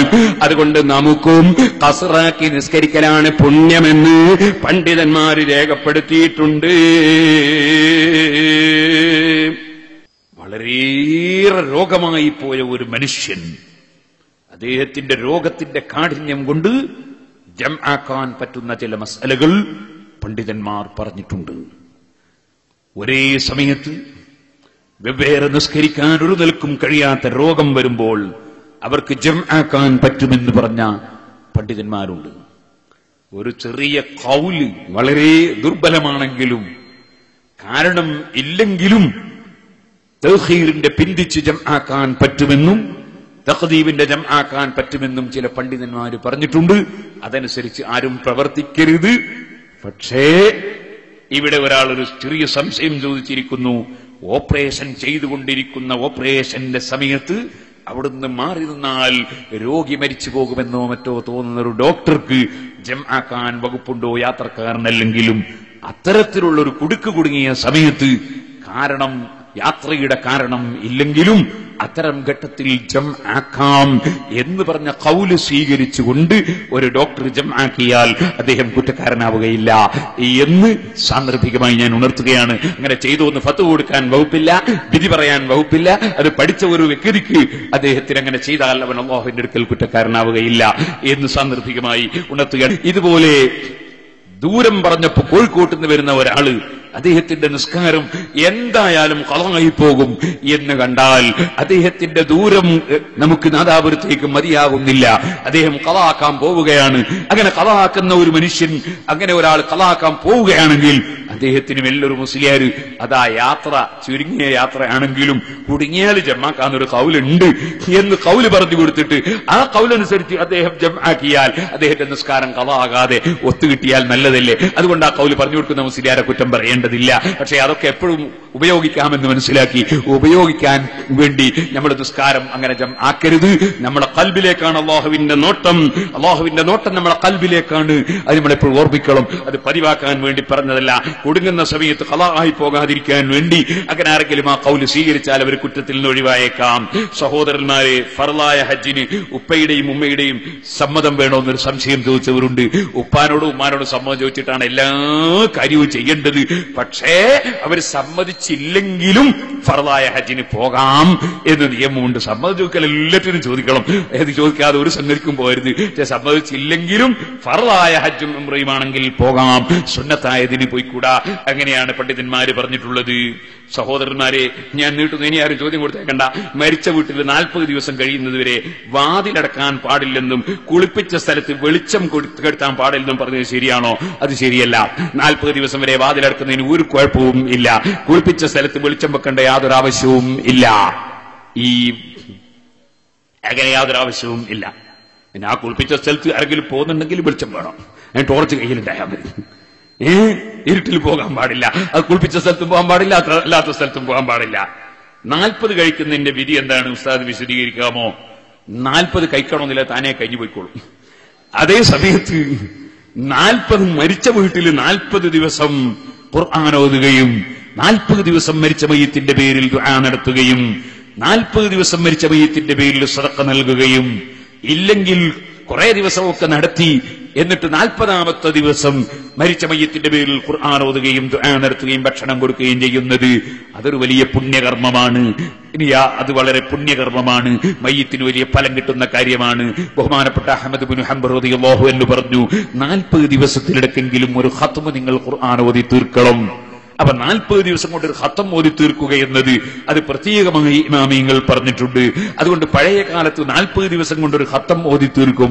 ഖത്തം ഓതി തീർക്കുന്ന സമയത്ത് പ്രത്യേകം ദുആ സുന്നത്തുണ്ട്, ദുആ ഇജാബത്തുണ്ട്. അതുകൊണ്ട് 40ാമത്തെ ദിവസം ഖത്തം ഓതി തീർത്ത വകയിൽ ഒരു ദുആ നടത്താൻ എല്ലാവരെയും ഒരുമിച്ച് കൂട്ടും, എല്ലാവർക്കും ഭക്ഷണം കൊടുക്കും. അങ്ങനെയാണ് 40 കഴിക്കുക എന്ന സംഭവം നമ്മുടെ നാട്ടിലൊക്കെ വന്നിട്ടുള്ളത്. അതൊരു നല്ല കാര്യമാണ്. അതുകൊണ്ട് മയ്യിത്തിന് വലിയ ഫലം കിട്ടുന്നതാണ്. അതുകൊണ്ട് അതൊന്നും എടുത്തു കളയേണ്ട കാര്യമല്ല എന്ന് സാന്ദർഭികമായി ഉണർത്തുകയാണ്. സുഹൃത്തുക്കളെ, ഞാനൊരു ചെറിയ ചരിത്രം പറഞ്ഞുകൊണ്ട് ഞാൻ എന്റെ പ്രസംഗം നിർത്തുകയാണ്. ബഹുമാനപ്പെട്ട ലുഖ്മാനുൽ ഹക്കീം റളിയല്ലാഹു അൻഹുവിന്റെ 1-2 ഉപദേശം മരിക്കാൻ നോക്കുമ്പോ മകനോട് നടത്തിയ ചില ഉപദേശങ്ങളുണ്ട്. ആ ഒരു ഉപദേശം കൂടി പറഞ്ഞുകൊണ്ട് ഞാൻ എന്റെ പ്രസംഗം നിർത്തുകയാണ്. അല്ലാഹുവേ, ഞങ്ങളെ മജ്ലിസ് നീ ദുആക്കുത്തരമുള്ള മജ്ലിസാക്കണം റഹ്മാനെ. ഞങ്ങൾ ഇതുവരെ പറഞ്ഞതും കേട്ടതും സാലിഹായ അമലാക്കണം റഹ്മാനെ. കുറെ വസിയ്യത്തുകൾ മകനോട് നടത്തിയ ലുഖ്മാനുൽ ഹക്കീം തങ്ങൾ, ഈ വസിയ്യത്ത് നിങ്ങളും ഞാനും ശ്രദ്ധയിൽ വെച്ചോ. ലുഖ്മാനുൽ ഹക്കീം അവസാനം പറഞ്ഞ ചില വസിയ്യത്താണ്. യാ ബുനയ്യ, മോനെ, കസീറൻ മാ ഉസൈതുക ഇലാ ഹാദിഹിൽ ഗായ, ഈ സമയം വരെ ഞാൻ ഒരുപാട് നിന്നോട് വസിയ്യത്ത് ചെയ്തു മോനെ. വഇന്നീ ലമുസീകല്ലാന ബിസിത്തി ഖിസാലിൻ ഫീഹാ ഇൽമുൽ അവ്വലീന വൽ ആഖിരീൻ, മുൻഗാമികളുടെയും പിൻഗാമികളുടെയും എല്ലാവരുടെയും ഇൽമ് അതാ മൊത്തത്തിൽ സമാഹരിച്ചുകൊണ്ടുള്ള 6 കാര്യം നിന്നോട് ഞാൻ വസിയ്യത്ത് ചെയ്യുന്നു മോനെ. മരിക്കുന്നതിന് മുമ്പ് ലുഖ്മാനുൽ ഹക്കീം തങ്ങൾ മകനോട് പറഞ്ഞ 6 വസിയ്യത്ത് അത് പറഞ്ഞുകൊണ്ട് ഇൻഷാ അല്ലാഹ് നമ്മുടെ പ്രസംഗം നിർത്താം. സൂറത്തുൽ ലുഖ്മാൻ അത് മുഴുവനും സംസാരിക്കണമെന്നായിരുന്നു ഞാൻ ഉദ്ദേശിച്ചിരുന്നത്. പക്ഷേ പല വിഷയങ്ങളിലേക്കും വിരൽ ചൂണ്ടിയിട്ട് നമുക്ക് അത് മുഴുവനും സംസാരിക്കാൻ അവസരം കിട്ടിയില്ല. അതുകൊണ്ട് സുഹൃത്തുക്കളെ, ഇവിടെ ഞാൻ സംസാരിച്ചതിന്റെ ബാക്കി ഭാഗം ഫെബ്രുവരി മാസത്തിൽ കുറ്റ്യാടിയിൽ നടക്കുന്ന വഅദിനോടനുബന്ധിച്ച് ആ ബാക്കി ഭാഗങ്ങളും കൂടി ഞാൻ സംസാരിക്കും. അല്ലാഹു അതിന് തൗഫീഖ് തരട്ടെ ഇൻഷാ അല്ലാഹ്. അതിന് നിങ്ങളെയൊക്കെ ഇപ്പോൾ തന്നെ ക്ഷണിക്കുകയാണ്.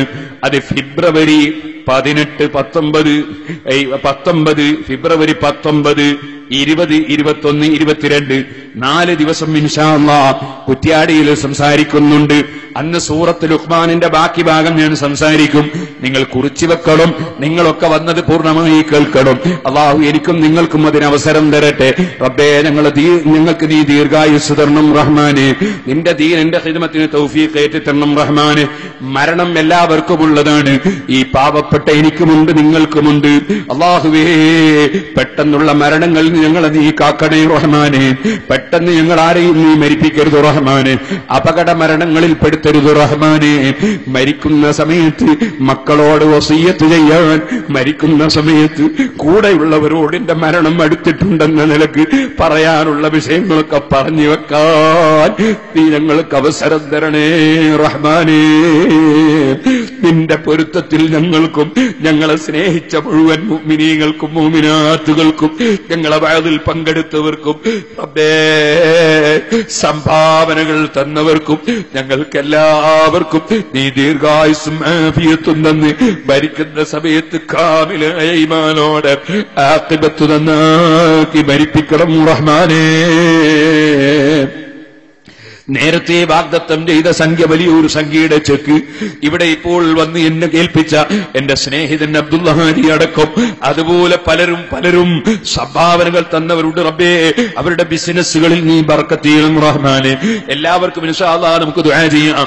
ഒറ്റ വാക്കിൽ ഞാൻ 6 കാര്യങ്ങൾ വായിച്ചങ്ങ് പറയുകയാണ്. ലുഖ്മാനുൽ ഹക്കീം റളിയല്ലാഹു അൻഹു മരണമാസന്നമാകുന്ന സമയത്ത് മകനെ വിളിച്ച് പറയുന്നു, മോനെ, ഇതുവരെ ഞാൻ നിനക്ക് എത്ര ഉപദേശം തന്നു, ഇനി ഒരു 6 കാര്യം ഞാൻ പറയുന്നു. അതിൽ മുൻഗാമികളുടെയും പിൻഗാമികളുടെയും അറിവൊക്കെ ഉൾക്കൊള്ളുന്നുണ്ട് മോനെ.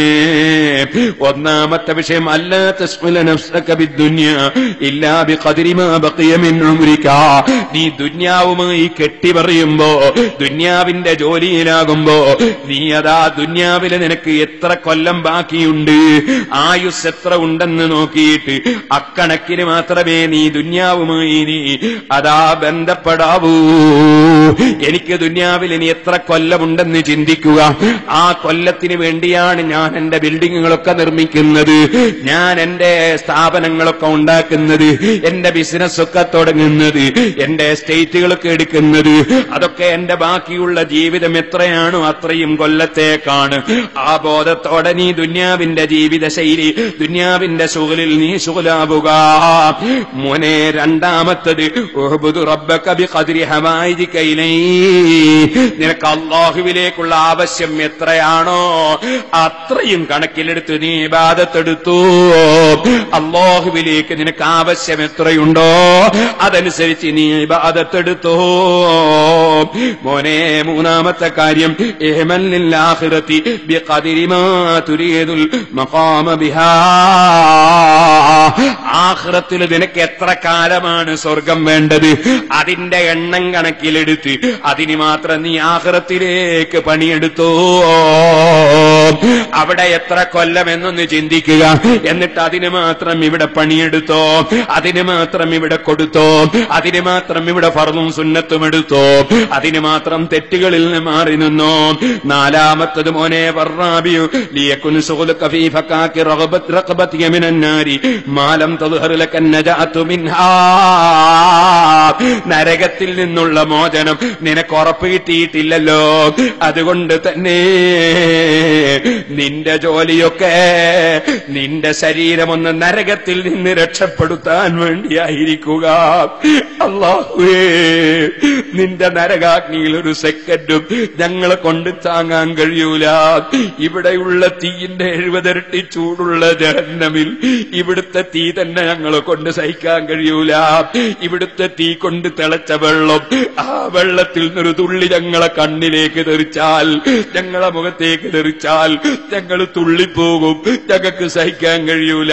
എങ്കിൽ പിന്നെ ഇവിടെയുള്ള തീയിന്റെ 70 ഇരട്ടി ചൂടുള്ള ജഹന്നമിലെത്തി അത് ഞങ്ങൾക്കുണ്ടോ സഹിക്കാൻ കഴിയുന്നു? അല്ലാഹ്, ഞങ്ങൾ ഇതുവരെ ജീവിതത്തിൽ പറഞ്ഞ മുഴുവൻ വാദും, ജീവിതത്തിൽ ചെയ്ത എല്ലാ പ്രവർത്തനങ്ങളും അല്ലാഹുവേ നീ കബൂൽ ചെയ്യണേ. അല്ലാഹ്, ഞങ്ങളോട് സഹകരിച്ചുകൊണ്ടിരിക്കുന്ന റബ്ബേ, കഠിനാധ്വാനം ചെയ്ത് അധ്വാനിച്ചുണ്ടാക്കിയതിൽ നിന്ന്, ബിസിനസ് ചെയ്ത് അധ്വാനിച്ചുണ്ടാക്കിയതിൽ ഞങ്ങൾ ഓരോന്നും പറയുമ്പോ അതെന്റെ വകയിൽ എന്ന് പറയാൻ മുഅ്മിനീങ്ങളെ നീ തന്നിട്ടുണ്ട്. മുഅ്മിനീങ്ങളെ ഞങ്ങളെ സഹായിച്ചിട്ടുണ്ട്, സഹായിക്കുന്നുണ്ട്. അറബികളും അനറബികളും സഹായിക്കുന്നുണ്ട്. പരിചയമുള്ള അറബികളെ ഞങ്ങൾക്ക് പരിചയപ്പെടുത്തി തരുന്നവരുണ്ട്. അങ്ങനെ പരിചയപ്പെടുത്തിയതിന്റെ പേരിൽ പല കാര്യങ്ങളും അല്ലാഹ് നീ ഞങ്ങൾക്ക് എളുപ്പമാക്കി തന്നിട്ടുണ്ട്. ആര് പരിചയപ്പെടുത്തി തന്നു അതൊരു വലിയ സേവനമാണ്, ആരതിനനുകൂലിച്ചു അത് സേവനമാണ്. അങ്ങനെ ഞങ്ങളോട് സഹകരിച്ച ഒരൊറ്റ മനുഷ്യരെയും ഞങ്ങളെയും നീ ഒരു സെക്കൻഡും നരകത്തിലിട്ടേക്കരുത്. അല്ലാഹ്, റബ്ബന സ്രിഫ് അന്നാ അദാബ ജഹന്നം ഇന്ന അദാബഹാ കാന ഗറാമാ ഇന്നഹാ സഅത് മുസ്തഖറൻ വ മുഖാമാ. പാതിരൊക്കെ എഴുന്നേറ്റ് നിന്റെ സാലിഹീകൾ നരക നരകത്തിൽ നിന്ന് കാവല് ചോദിച്ച് പൊട്ടിക്കരഞ്ഞില്ലേ അല്ലാ? ഞങ്ങൾ നിന്നോട് തണുകേണ് പറയുന്നു അല്ലാ. ഞങ്ങളെയോ, ഞങ്ങളെ ഉമ്മ ബാപ്പമാരെയോ, ഞങ്ങളെ ഉപ്പാപ്പമാരെയോ, ഉമ്മാമ്മമാരെയോ, ഞങ്ങളെ ഭാര്യമാരെയോ, സന്താന പരമ്പരകളെയോ, ഞങ്ങളെ ഉസ്താദുമാരെയോ, ഞങ്ങളെ ശിഷ്യന്മാരെയോ, ഞങ്ങളെ അതിന്റെ സദസ്സിൽ നല്ല നീയത്തോടെ വന്ന മോമിനീകളെയോ മോമിനാത്തുകളെയോ, ഞങ്ങളുടെ ദീനീ പ്രവർത്തനത്തിൽ കഴിവനുസരിച്ച് സഹായിക്കുകയും പങ്കുചേരുകയും ചെയ്ത സ്ത്രീകളും പുരുഷന്മാരും ഞങ്ങളാരെയും നീ നരകത്തിലിട്ടേക്കരുത് അല്ലാ. ഒരു സെക്കൻഡും ഞങ്ങളെ കൊണ്ട് താങ്ങാൻ കഴിയൂല. മഹാനായ ലുഖ്മാനുൽ ഹക്കീം തങ്ങളെ ഉപദേശം, മോനെ ലിയകുൻജിറാതുകൽ മആസി, മോനെ നിനക്ക് തെറ്റ് ചെയ്യാൻ ധൈര്യം വരുന്നുണ്ടോ? എന്നാൽ ആ ധൈര്യം ബിഖദ്രി സബ്രിക അലാ അദാബില്ലാ, അല്ലാഹുവിന്റെ അദാബ് എത്ര ക്ഷമിക്കാൻ നിനക്ക് സാധിക്കും അതിന്റെ തോതനുസരിച്ച് മാത്രം തെറ്റ് ചെയ്താൽ മതി. അല്ലാഹുവിന്റെ അദാബ് നിനക്ക് എത്ര ക്ഷമിക്കാൻ സാധിക്കും അതനുസരിച്ച് തെറ്റിന് ധൈര്യം കാണിച്ചാൽ മതി മോനെ. ഒരേ ആറാമത്തെ ഉപദേശം, ഇദാറത്ത് അന്തസിയല്ലാ ഫത്ലുബ് മകാനല്ലാഹു വമലായികതുഹു, നീ അല്ലാഹു പൊരുത്തപ്പെടാത്തൊരു സംഗതി ചെയ്യാൻ ഉദ്ദേശിച്ചാൽ മോനെ നീ അല്ലാഹു കാണാത്ത ഒരു സ്ഥലം കണ്ടെത്തിക്കുക, അവന്റെ മലക്കുകൾ കാണാത്ത ഒരു സ്ഥലം കണ്ടെത്തിക്കുക. അല്ലാഹു കാണാത്ത സ്ഥലത്ത് പോയി അല്ലാഹുവിനെ ധിക്കരിച്ചോ, മലക്കുകൾ കാണാത്ത സ്ഥലത്ത് പോയി അല്ലാഹുവിനെ ധിക്കരിച്ചോ? കഴിയോ? നിനക്ക് കഴിയൂല. അല്ലാഹു കാണാത്ത സ്ഥലമില്ല, മലക്ക് കാണാത്ത സ്ഥലമില്ല എന്ന് പറഞ്ഞാൽ അതിനർത്ഥം നിന്റെ ജീവിതത്തിൽ ഒരു തെറ്റും ഒരു സ്ഥലത്ത് വെച്ചും നീ ചെയ്തു പോകല്ല. ഭൂമി പഠിച്ചവനല്ലയാണ്, ആകാശം പഠിച്ചവനല്ലയാണ്. അതേ ആ റബ്ബ് സുബ്ഹാനഹു വ തആല അവനറിയാത്ത വിഷയമുണ്ടോ?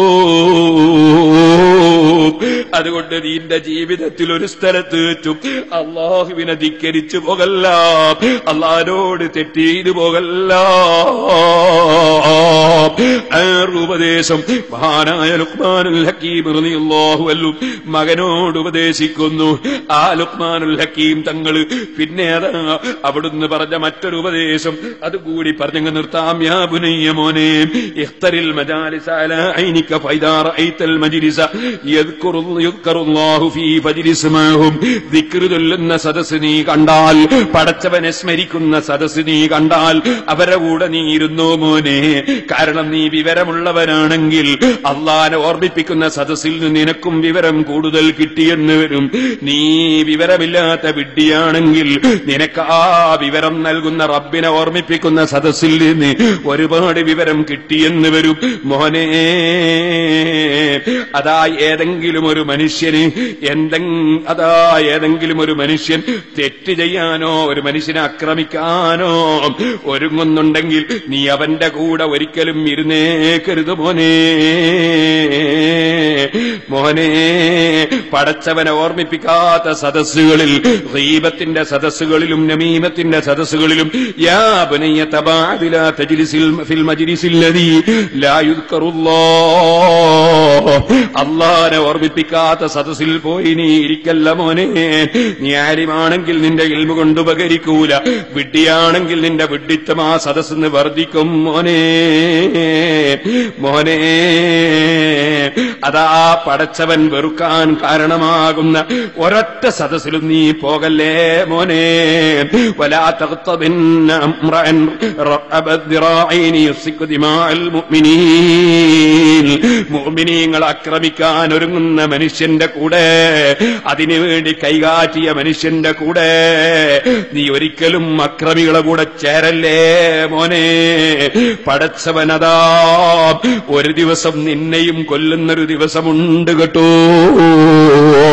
ലുഖ്മാനുൽ ഹക്കീം റളിയല്ലാഹു അൻഹുവിന്റെ ബൃഹത്തായ ഉപദേശങ്ങൾ ഇനിയും ഒരുപാട് പറയാനുണ്ടെങ്കിലും നമുക്കിപ്പോൾ സമയമില്ലല്ലോ. ഇൻഷാ അല്ലാഹ് ബാക്കി ഭാഗം ഞാൻ നേരത്തെ പറഞ്ഞതുപോലെ ഇൻഷാ അല്ലാഹ് ഞാൻ കുറ്റ്യാടിയിൽ വെച്ച് സംസാരിക്കും. ആ സംസാരത്തിൽ നിങ്ങൾ പങ്കെടുക്കാൻ പരമാവധി ശ്രമിക്കണമെന്ന് ഓർമ്മപ്പെടുത്തുന്നു. അതുപോലെ ഈ തൊട്ടടുത്ത ദിവസം തന്നെ പയ്യോടിയിൽ IPC എന്ന സ്ഥാപനം, ഞാൻ അതിന്റെയും ഒരു ചെറിയ ഖാദിമാണ്. ആ സ്ഥാപനത്തിന്റെ വകയിൽ അവിടെ ഒരു പരിപാടിയുണ്ട്.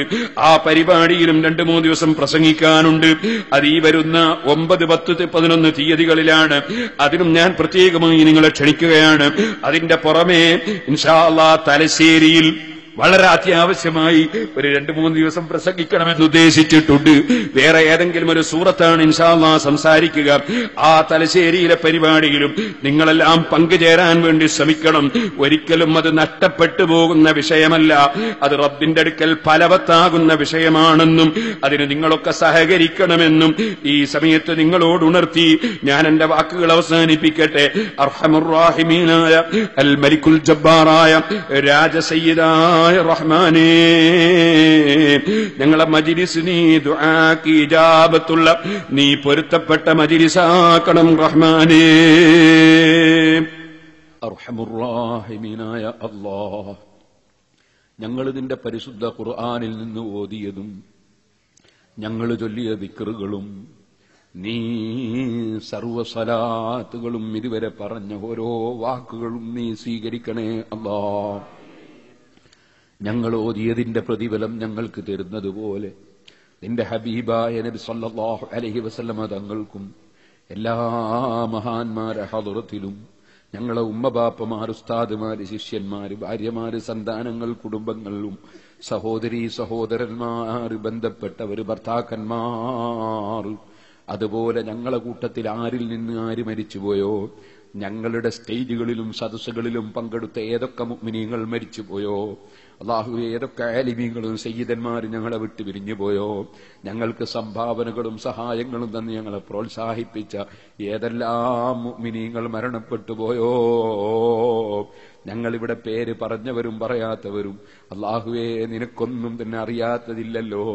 എല്ലാ മുഅ്മിനീങ്ങളുടെ ഖബറിലും അല്ലാഹുവേ മലേഷ്യയിൽ നിന്ന് ഞങ്ങളെ സ്ഥാപനങ്ങൾ സന്ദർശിക്കാൻ വേണ്ടി വന്നവർ, അതിൽ മരണപ്പെട്ടുപോയ മുഹമ്മദ് അലി ഹാജി, അതുപോലെ പല രാജ്യങ്ങളിൽ നിന്നും വന്നവർ, ഞങ്ങൾക്ക് ചില സ്ഥലങ്ങളിൽ ഒരുപാട് സഹായം ചെയ്ത അറബികൾ പലരും മരിച്ചുപോയവരുണ്ട്. ഞങ്ങൾക്ക് ഭക്ഷണവും വെള്ളവും തന്നവരും മരിച്ചുപോയവരുണ്ട്. അല്ലാഹുവേ മുഴുവൻ ആളുകളെ ഖബറിലും ഞങ്ങളുമായി ബന്ധപ്പെട്ടവരുടെ മുഴുവനാളെ ഖബറിലും നീ ഞങ്ങൾ ഓതിയതിന്റെ പ്രതിഫലം പോലെ ഒന്ന് നീ എത്തിക്കണേ റഹ്മാനേ. ഞങ്ങൾ ചൊല്ലിയതിന്റെ പ്രതിഫലം പോലെ ഒന്ന് എത്തിക്കണേ റഹ്മാനേ. പടച്ച റബ്ബേ, അപകടത്തിൽ മരിച്ചവരുണ്ട്, ഇലക്ട്രിക് വിട്ടുപേടിച്ച് മരിച്ചവരുണ്ട്, വെള്ളത്തിൽ വീണ് മരിച്ചുപോയവരുണ്ട്. പടച്ച റബ്ബേ, മരുന്ന് മാറി കുടിച്ചുപോയി മരിച്ചുപോയവരുണ്ട്. വെള്ളമാണെന്ന നിലക്ക് എന്തോ എടുത്ത് കുടിച്ചിട്ട് ഇന്നലെ 2 ദിവസം മുമ്പ് പെട്ടെന്ന് മരിച്ചുപോയവരുണ്ട്.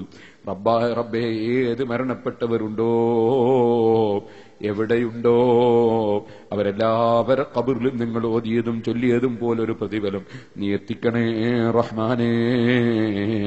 ഞങ്ങൾക്ക് വേണ്ടി പ്രാർത്ഥിക്കുന്ന എത്രയോ ആളുകളെ, ഞങ്ങളുടെ മരണശേഷം ഞങ്ങൾക്ക് വേണ്ടി പ്രാർത്ഥിക്കുന്ന സന്താന പരമ്പരകളെ, ശിഷ്യ പരമ്പരകളെ, ഒരുപാട് മുഅ്മിനീങ്ങളെ നീ ഉണ്ടാക്കിത്തരണേ റഹ്മാനേ. അല്ലാഹുവേ, അടിയങ്ങളായ ഞങ്ങൾ ഒരുപാട് തെറ്റൂറ്റങ്ങൾ വന്നു പോയ അടിമകളാണ്.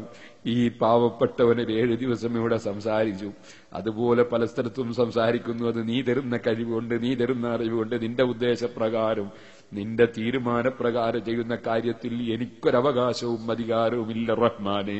അത് ഈ പാവപ്പെട്ടവന്റെ കഴിവല്ല, ഞങ്ങൾ ആരുടെയും കഴിവല്ല, അതൊക്കെയും നിന്റെ വകയാണ് റഹ്മാനെ. ലക്കൽ ഹംദു യാ മഅബൂദു യാ അല്ലാഹു യാ അല്ലാഹ്. ഞങ്ങളെ ഖൽബിൽ നീ അഹങ്കാരം തന്നേക്കരുത് റഹ്മാനെ, അസൂയ തന്നേക്കരുത് റഹ്മാനെ, നിന്നെക്കുറിച്ചുള്ള ചിന്ത മായ്ച്ചു കളയരുത് റഹ്മാനെ. നിന്റെ അധികാരത്തിന് കീഴിൽ നീ തരുന്നത് കിട്ടുന്നു. ഞങ്ങളെ ഹിദായത്തിന്റെ വെളിച്ചം നീ നിലനിർത്തി തരണേ റഹ്മാനെ. എത്രയോ വലിയ വലിയ ആലിമീകളെ നീ അവസാനം പിഴപ്പിച്ചു കളഞ്ഞതായി നിന്റെ ഖുർആനിലും ഹദീസിലും ഞങ്ങൾ പഠിച്ചിട്ടുണ്ട്. അല്ലാഹുവേ, ഞങ്ങൾക്ക് ആഖിബത്ത് നന്നാക്കി തരണം റഹ്മാൻ. പടച്ച റബ്ബേ, നാഫിആയ ഇൽമിനെ ഏറ്റിത്തരണേ റഹ്മാനെ. റബ്ബേ, ഈ സദസ്സിൽ പങ്കെടുത്തവരുടെ കൂട്ടത്തിൽ ഏറ്റവും മോശപ്പെട്ടവർ ഒരുപക്ഷേ പ്രസംഗിക്കുന്ന ഈ പാവപ്പെട്ടവനായിരിക്കാം. നിന്റെ അടുക്കൽ ആർക്കാണ് സ്ഥാനമുള്ളതെന്ന് ആർക്കറിയും? ഞാനൊരു ദുആ ചെയ്യാൻ അർഹരല്ല. മുഅ്മിനീങ്ങൾ അവരൊക്കെ ആമീൻ പറയുമെന്ന നിലക്ക് ദുആ ചെയ്യാൻ ഏൽപ്പിച്ചിട്ടുണ്ട്. അവരേൽപ്പിച്ചില്ലെങ്കിലും സഹായിച്ചവർക്ക് വേണ്ടി ദുആ ചെയ്തു കൊടുക്കൽ ഞങ്ങളെ കടപ്പാടുണ്ട്. അല്ലാഹുവേ, പേര് പറയേണ്ടതില്ല, വിഷയം പറയേണ്ടതില്ല, ഞങ്ങളെല്ലാവരുടെ ദുആക്കും നീ ഇജാബത്ത് തരണേ റഹ്മാനെ. ഞങ്ങൾ അറിഞ്ഞോ അറിയാതെയോ മറന്നോ മനഃപൂർവമോ ജീവിതത്തിൽ എപ്പോഴെങ്കിലും ചെയ്തു പോയ ചെറുതോ വലുതോ ആയ തെറ്റുകൾ എന്തുണ്ടോ അത് മുഴുവനും ഞങ്ങൾക്കും ഞങ്ങളെ സ്നേഹിച്ച മുഴുവൻ ആളുകൾക്കും നീ മാപ്പ് തരണേ റഹ്മാനെ. പടച്ചറബേ, ഞങ്ങളെ കൂട്ടത്തിൽ കളവ് പറഞ്ഞു പോയവരുണ്ടാകാം, വാക്ക് ലംഘിച്ചവരുണ്ടാകാം, ഗീബത്ത് പറഞ്ഞു പോയവരുണ്ടാകാം, കള്ള് കുടിച്ചു പോയവരുണ്ടാകാം, വ്യഭിചാരം തന്നെ ചെയ്തു പോയവരുണ്ടാകാം, നിസ്കാരം ഒഴിച്ചു പോയവരുണ്ടാകാം. ഏത് വലിയ വലിയ തെറ്റുകളോ ചെറിയ തെറ്റുകളോ ഞങ്ങൾ ആരിൽ നിന്ന് എന്ത് എപ്പോൾ സംഭവിച്ചു പോയോ അതെല്ലാം ഞങ്ങൾക്കെല്ലാവർക്കും ഞങ്ങളെ പ്രിയം വെക്കുന്നവർക്കും നീ മാപ്പാക്കടേ റഹ്മാനേ. ഞങ്ങളാരെയും ദുന്യാവിലോ ആഖിറത്തിലോ നീ ശിക്ഷിക്കരുത് റഹ്മാനേ. ആകാശങ്ങളും ഭൂമികളും സൂര്യനും നക്ഷത്രങ്ങളും എല്ലാം പഠിച്ച് പോറ്റി വളർത്തുന്ന നാഥനായ നിനക്ക് നിന്റെ സൃഷ്ടികളെ കൂട്ടത്തിൽ വളരെ നിസ്സാരമല്ലേ ഞങ്ങളല്ലാ. ഞങ്ങളെ ദൗർബല്യം കൊണ്ടോ ശൈത്താൻ ഞങ്ങളെ വഞ്ചിച്ചിട്ടോ ഞങ്ങൾ തടിഹവക്ക് വഴിപ്പെട്ടിട്ടോ നീ കൽപ്പിച്ചതെന്തെങ്കിലും ഒഴിഞ്ഞുപോയെങ്കിൽ, നീ വിരോധിച്ചതെന്തെങ്കിലും സംഭവിച്ചു പോയെങ്കിൽ അത് ഞങ്ങളെ വിവരക്കേടാണ് റഹ്മാനെ, ചിന്തക്കുറവാണ് റഹ്മാനെ, ഞങ്ങളെ ദൗർബല്യമാണ് റഹ്മാനെ. ഞങ്ങൾ മനുഷ്യന്മാരല്ലേ അല്ലാ, ഞങ്ങളെ ദുർബലരായിട്ടല്ലേ പടക്കപ്പെട്ടത്. ഞങ്ങൾ അമ്പിയാക്കളല്ലല്ലോ, മലക്കുകളല്ലല്ലോ. നിന്റെ ഖുർആനിൽ ഖേദിച്ച് മടങ്ങിയിട്ട് നിന്നോട് താണുകേട് മാപ്പ് പറഞ്ഞാൽ നീ ഞങ്ങൾക്ക് മാപ്പ് തരുമെന്ന് സന്തോഷം പറഞ്ഞ രാജാവല്ലേ. നീ അഫൂ എന്ന് പേരുള്ളവനല്ലേ, ഗഫൂർ എന്ന് പേരുള്ളവനല്ലേ. നീ വിട്ടുവീഴ്ച ചെയ്യുന്ന വല്ലാത്ത റഹ്മത്ത് ചെയ്യുന്ന അർഹമുർ റഹീമീനല്ലേ. അടിയങ്ങളായ ഞങ്ങളെ തെറ്റുകുറ്റങ്ങൾ എന്തെല്ലാമാണോ ഞങ്ങളെ ഏടുകളിൽ സ്ഥലം പിടിച്ചിട്ടുള്ളത് അത് മുഴുവനും ഈ കോമ്പൗണ്ടിൽ നിന്നിറങ്ങുന്നതിന് മുമ്പ് ഞങ്ങൾക്കെല്ലാവർക്കും ഞങ്ങളെ സ്നേഹിച്ചവർക്കും നീ മാപ്പ് തരണേ അല്ലാ. ഞങ്ങളെ ഉമ്മബാപ്പമാർക്ക് മാപ്പ് തരണേ അല്ലാ. ഞങ്ങളെ ഉസ്താദുമാർക്ക്, ശിഷ്യന്മാർക്ക്, ഞങ്ങളെ ദീനീ പ്രവർത്തനങ്ങളിൽ സഹായിച്ച എല്ലാ മുഅ്മിനീങ്ങൾക്കും മാപ്പ് തരണേ അല്ലാ. ഞങ്ങളെ ദുനിയാവിലും ആഖിറത്തിലും ശിക്ഷിക്കരുതേ അല്ലാ. ഞങ്ങളിൽ നിന്ന് മരണപ്പെട്ടു പോയ മുഅ്മിനീങ്ങൾ, ഈ ആക്സിഡന്റിൽ മരിച്ചവരും അല്ലാതെ മരിച്ചവരും പ്രായമായി മരിച്ചവരും ചെറുപ്പത്തിൽ മരിച്ചവരും എല്ലാവർക്കും നീ മാപ്പ് നൽകണേ അല്ലാ. അവരെയും ഞങ്ങളെയും സ്വർഗത്തിൽ ഒരുമിച്ച് കൂട്ടണേ അല്ലാ. മരിച്ചവരുടെ പേരിൽ നേർച്ചപ്പെട്ടി വെക്കാൻ വേണ്ടി പെട്ടികൾ തന്നവരുണ്ട്. പടച്ച റബ്ബേ, അവരെ ഖബറിൽ അതിന്റെ പ്രതിഫലം എത്തിക്കണേ അല്ലാ. അവരെ ഖബറുകൾ വിശാലമാക്കണേ അല്ലാ. ആ മക്കളെ ഉമ്മ ബാപ്പ ബന്ധപ്പെട്ടവരാരോ ആ മരിച്ചവരുടെ പൊരുത്തം കിട്ടിയവരിൽ പെടുത്തണേ അല്ലാ. പടച്ച റബ്ബേ, രോഗമായി ഒരു കാല് മുറിച്ചു കിടക്കുന്ന സ്ഥലത്ത് നിന്ന് സ്വർണം കൊടുത്തയച്ച സ്ത്രീകളുണ്ട്. രോഗമുള്ളതോടുകൂടെ ഈ സദസ്സിൽ വന്ന് സ്വർണം കൊടുത്തയച്ച സ്ത്രീകളുണ്ട്. വീട്ടിൽ നിന്ന് കൊടുത്തയച്ച സ്ത്രീകളുണ്ട്. എത്രയോ ആളുകൾ പണം കൊടുത്തയച്ചവരുണ്ട്. പടച്ചറബേ, വലിയ സംഭാവനകൾ ഏറ്റവരും തന്നവരുമുണ്ട്. ഈ സദസ്സിൽ നിന്നല്ലെങ്കിലും സിറാജുൽ ഹുദക്ക് വേണ്ടി ഞാൻ സ്ഥലം ചോദിച്ചപ്പോൾ വലുതും ചെറുതുമായ സെന്റുകൾ ഏറ്റെടുത്തവരുണ്ട്. റബ്ബേ, അവർക്കും ഞങ്ങൾക്കും നീ സ്വീകരിക്കണേ അല്ലാ. പകരം സ്വർഗത്തിൽ സ്ഥലം കൊടുക്കണേ അല്ലാ. പകരം സ്വർഗത്തിൽ സ്വർണം കൊടുക്കണേ അല്ലാഹ്. അവരുടെയും ഞങ്ങളുടെയും കുടുംബത്തിൽ ഖൈറും ബർക്കത്തും ആരോഗ്യവും ഏറ്റിത്തരണേ അല്ലാഹ്. ഏത് രോഗമുണ്ടെങ്കിലും സുഖപ്പെടുത്തണേ അല്ലാഹ്. കിഡ്നിയുടെ രോഗമോ, ഹാർട്ടിന്റെ രോഗമോ, ശ്വാസം മുട്ടിന്റെ രോഗമോ, മാനസിക രോഗമോ, ചർമ്മരോഗമോ, കൈകാലിന്റെ വേദനയോ, മുട്ടിന്റെ വേദനയോ, തലവേദനയോ, പടച്ച റബ്ബേ ഏത് രോഗമാണെങ്കിലും ശരി. പലരും പല കുട്ടികളെ രോഗം വന്ന് പറഞ്ഞിട്ടുണ്ട്, വലിയവരെ രോഗം വന്ന് പറഞ്ഞിട്ടുണ്ട്, അവരവരെ രോഗം കാണിച്ചു തന്നവരുണ്ട്, കാല് തടിച്ച് വീങ്ങിയവരുണ്ട്, നരമ്പ് തടിച്ചവരുണ്ട്. അതേ റബ്ബേ, ഉറക്കിൽ മൂത്രമൊഴിക്കുന്ന കുട്ടികളെ സങ്കടം പറഞ്ഞവരുണ്ട്, അതാ ശരീരത്തിൽ വെള്ള അടയാളങ്ങൾ വന്നിട്ട് സങ്കടപ്പെടുന്നവരുണ്ട്, തീപ്പൊള്ളിയിട്ടത് പൂർണ്ണമായി കലമാറുമോ എന്ന് ഭയപ്പെടുന്നവരുണ്ട്, പടച്ച റബ്ബേ അപകടം പറ്റി കിടക്കുന്നവരുണ്ട്, റബ്ബേ ഓപ്പറേഷൻ ചെയ്തവരും ചെയ്യേണ്ടവരുമുണ്ട്, ടെസ്റ്റിന് വേണ്ടി വിധിക്കപ്പെട്ടവരുണ്ട്, മഴയുണ്ടെന്ന് കേട്ടിട്ട് ബേജാറാവുന്നവരുണ്ട്. അല്ലാഹുവേ, ഏത് മലമൂല വന്നതും നീ മഞ്ഞുപോലെയാക്കി സുഖപ്പെടുത്തണേ റഹ്മാനെ. ഏത് ചെറുതോ വലുതോ ആയ രോഗങ്ങൾ സുഖപ്പെടുത്തണേ റഹ്മാനെ. ഒലർജിയുടെയും ശ്വാസം മുട്ടിന്റെയും രോഗം അവർക്കും ഞങ്ങൾക്കും തന്നേക്കരുത് റഹ്മാനെ. റബ്ബേ, നീ വല്ലാത്ത രാജാവാണ്, വല്ലാത്ത കഴിവുള്ള രാജാവാണ്, വലിയ നിഅമത്ത് തന്ന രാജാവാണ്. ഈ പരിപാടി ഭംഗിയായി നീ ഞങ്ങൾക്ക് നടത്താൻ അവസരം തന്നു. നീ ഞങ്ങൾക്ക് ഇനിയും ഖൈറായതിന് തൗഫീഖ് ഏറ്റിത്തരണേ റഹ്മാനെ. റബ്ബേ, ബാപ്പയ്ക്ക് രോഗമുണ്ടായിരുന്നു, ശ്വാസം കൊണ്ട്. കുട്ടിക്കാലത്ത് പാവപ്പെട്ട എനിക്കും നീ അല്പകാലം തന്നിരുന്നു, പക്ഷേ അതിനുശേഷം നീ അത് സുഖപ്പെടുത്തി. നീ ഒരുപാട് നിഅമത്ത് തന്ന രാജാവാണ് അല്ലാ. നന്ദി കേട് വന്നെങ്കിൽ മാപ്പാക്കണേ അല്ലാ, മാപ്പാക്കണേ അല്ലാ. ഒരു രോഗത്തിലും കിടത്തിക്കളയരുത് അല്ലാ. ഞങ്ങളെ ഉസ്താദുമാരെയും കിടത്തിക്കളയരുതേ അല്ലാ. ഞങ്ങൾക്ക് നിന്റെ ദീന് ഹക്കായി പറയണം, അത് നോക്കി പഠിക്കണം. പഠിച്ചത് ഞങ്ങൾക്ക് ദർസ് നടത്തണം, ക്ലാസ് നടത്തണം, വഅദ് പറയണം.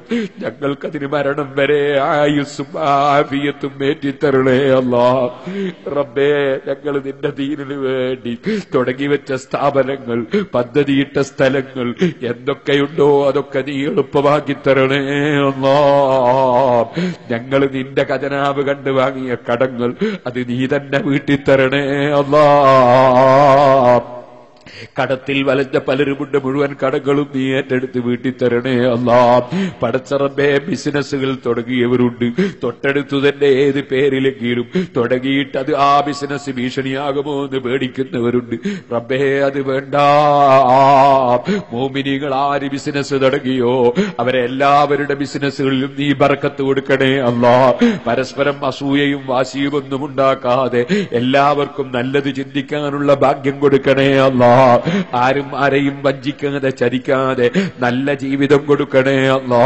പടച്ച റബ്ബേ, ഞങ്ങളോട് നിന്റെ മേൽ തവക്കുലാക്കി ഈ ബിൽഡിംഗ് വാടകക്കെടുത്തവരുണ്ട്, അവർക്ക് നീ ബർക്കത്ത് ചെയ്യണേ അല്ലാ. അവര് തുടങ്ങുന്നതിലൊക്കെ ബർക്കത്ത് ചെയ്യണേ അല്ലാ. അവരെ സഹായിക്കണേ അല്ലാ. അതുപോലെ ഞങ്ങളെ ഏത് ബിൽഡിങ്ങുകളോ, ഞങ്ങളെ ഏത് വാഹനങ്ങളോ, ഏത് വിഷയങ്ങൾ ആര് വാടകക്കെടുക്കുന്നവരുണ്ടോ, അതുപോലെ ഞങ്ങളെ സ്ഥാപനങ്ങളിലേക്ക് കുട്ടികളെ പഠിപ്പിക്കാൻ പറഞ്ഞേക്കുന്ന രക്ഷിതാക്കളുണ്ടോ, അവരുടെ ബിസിനസ്സുകളിലും കുടുംബത്തിലും ജീവിതത്തിലും മക്കളിലും അവരുടെ ജോലിയിലും അവരുടെ യാത്രയിലും അവരുടെ എല്ലാ വിഷയത്തിലും നീ ബറക്കത്ത് ചെയ്യണേ അല്ലാ.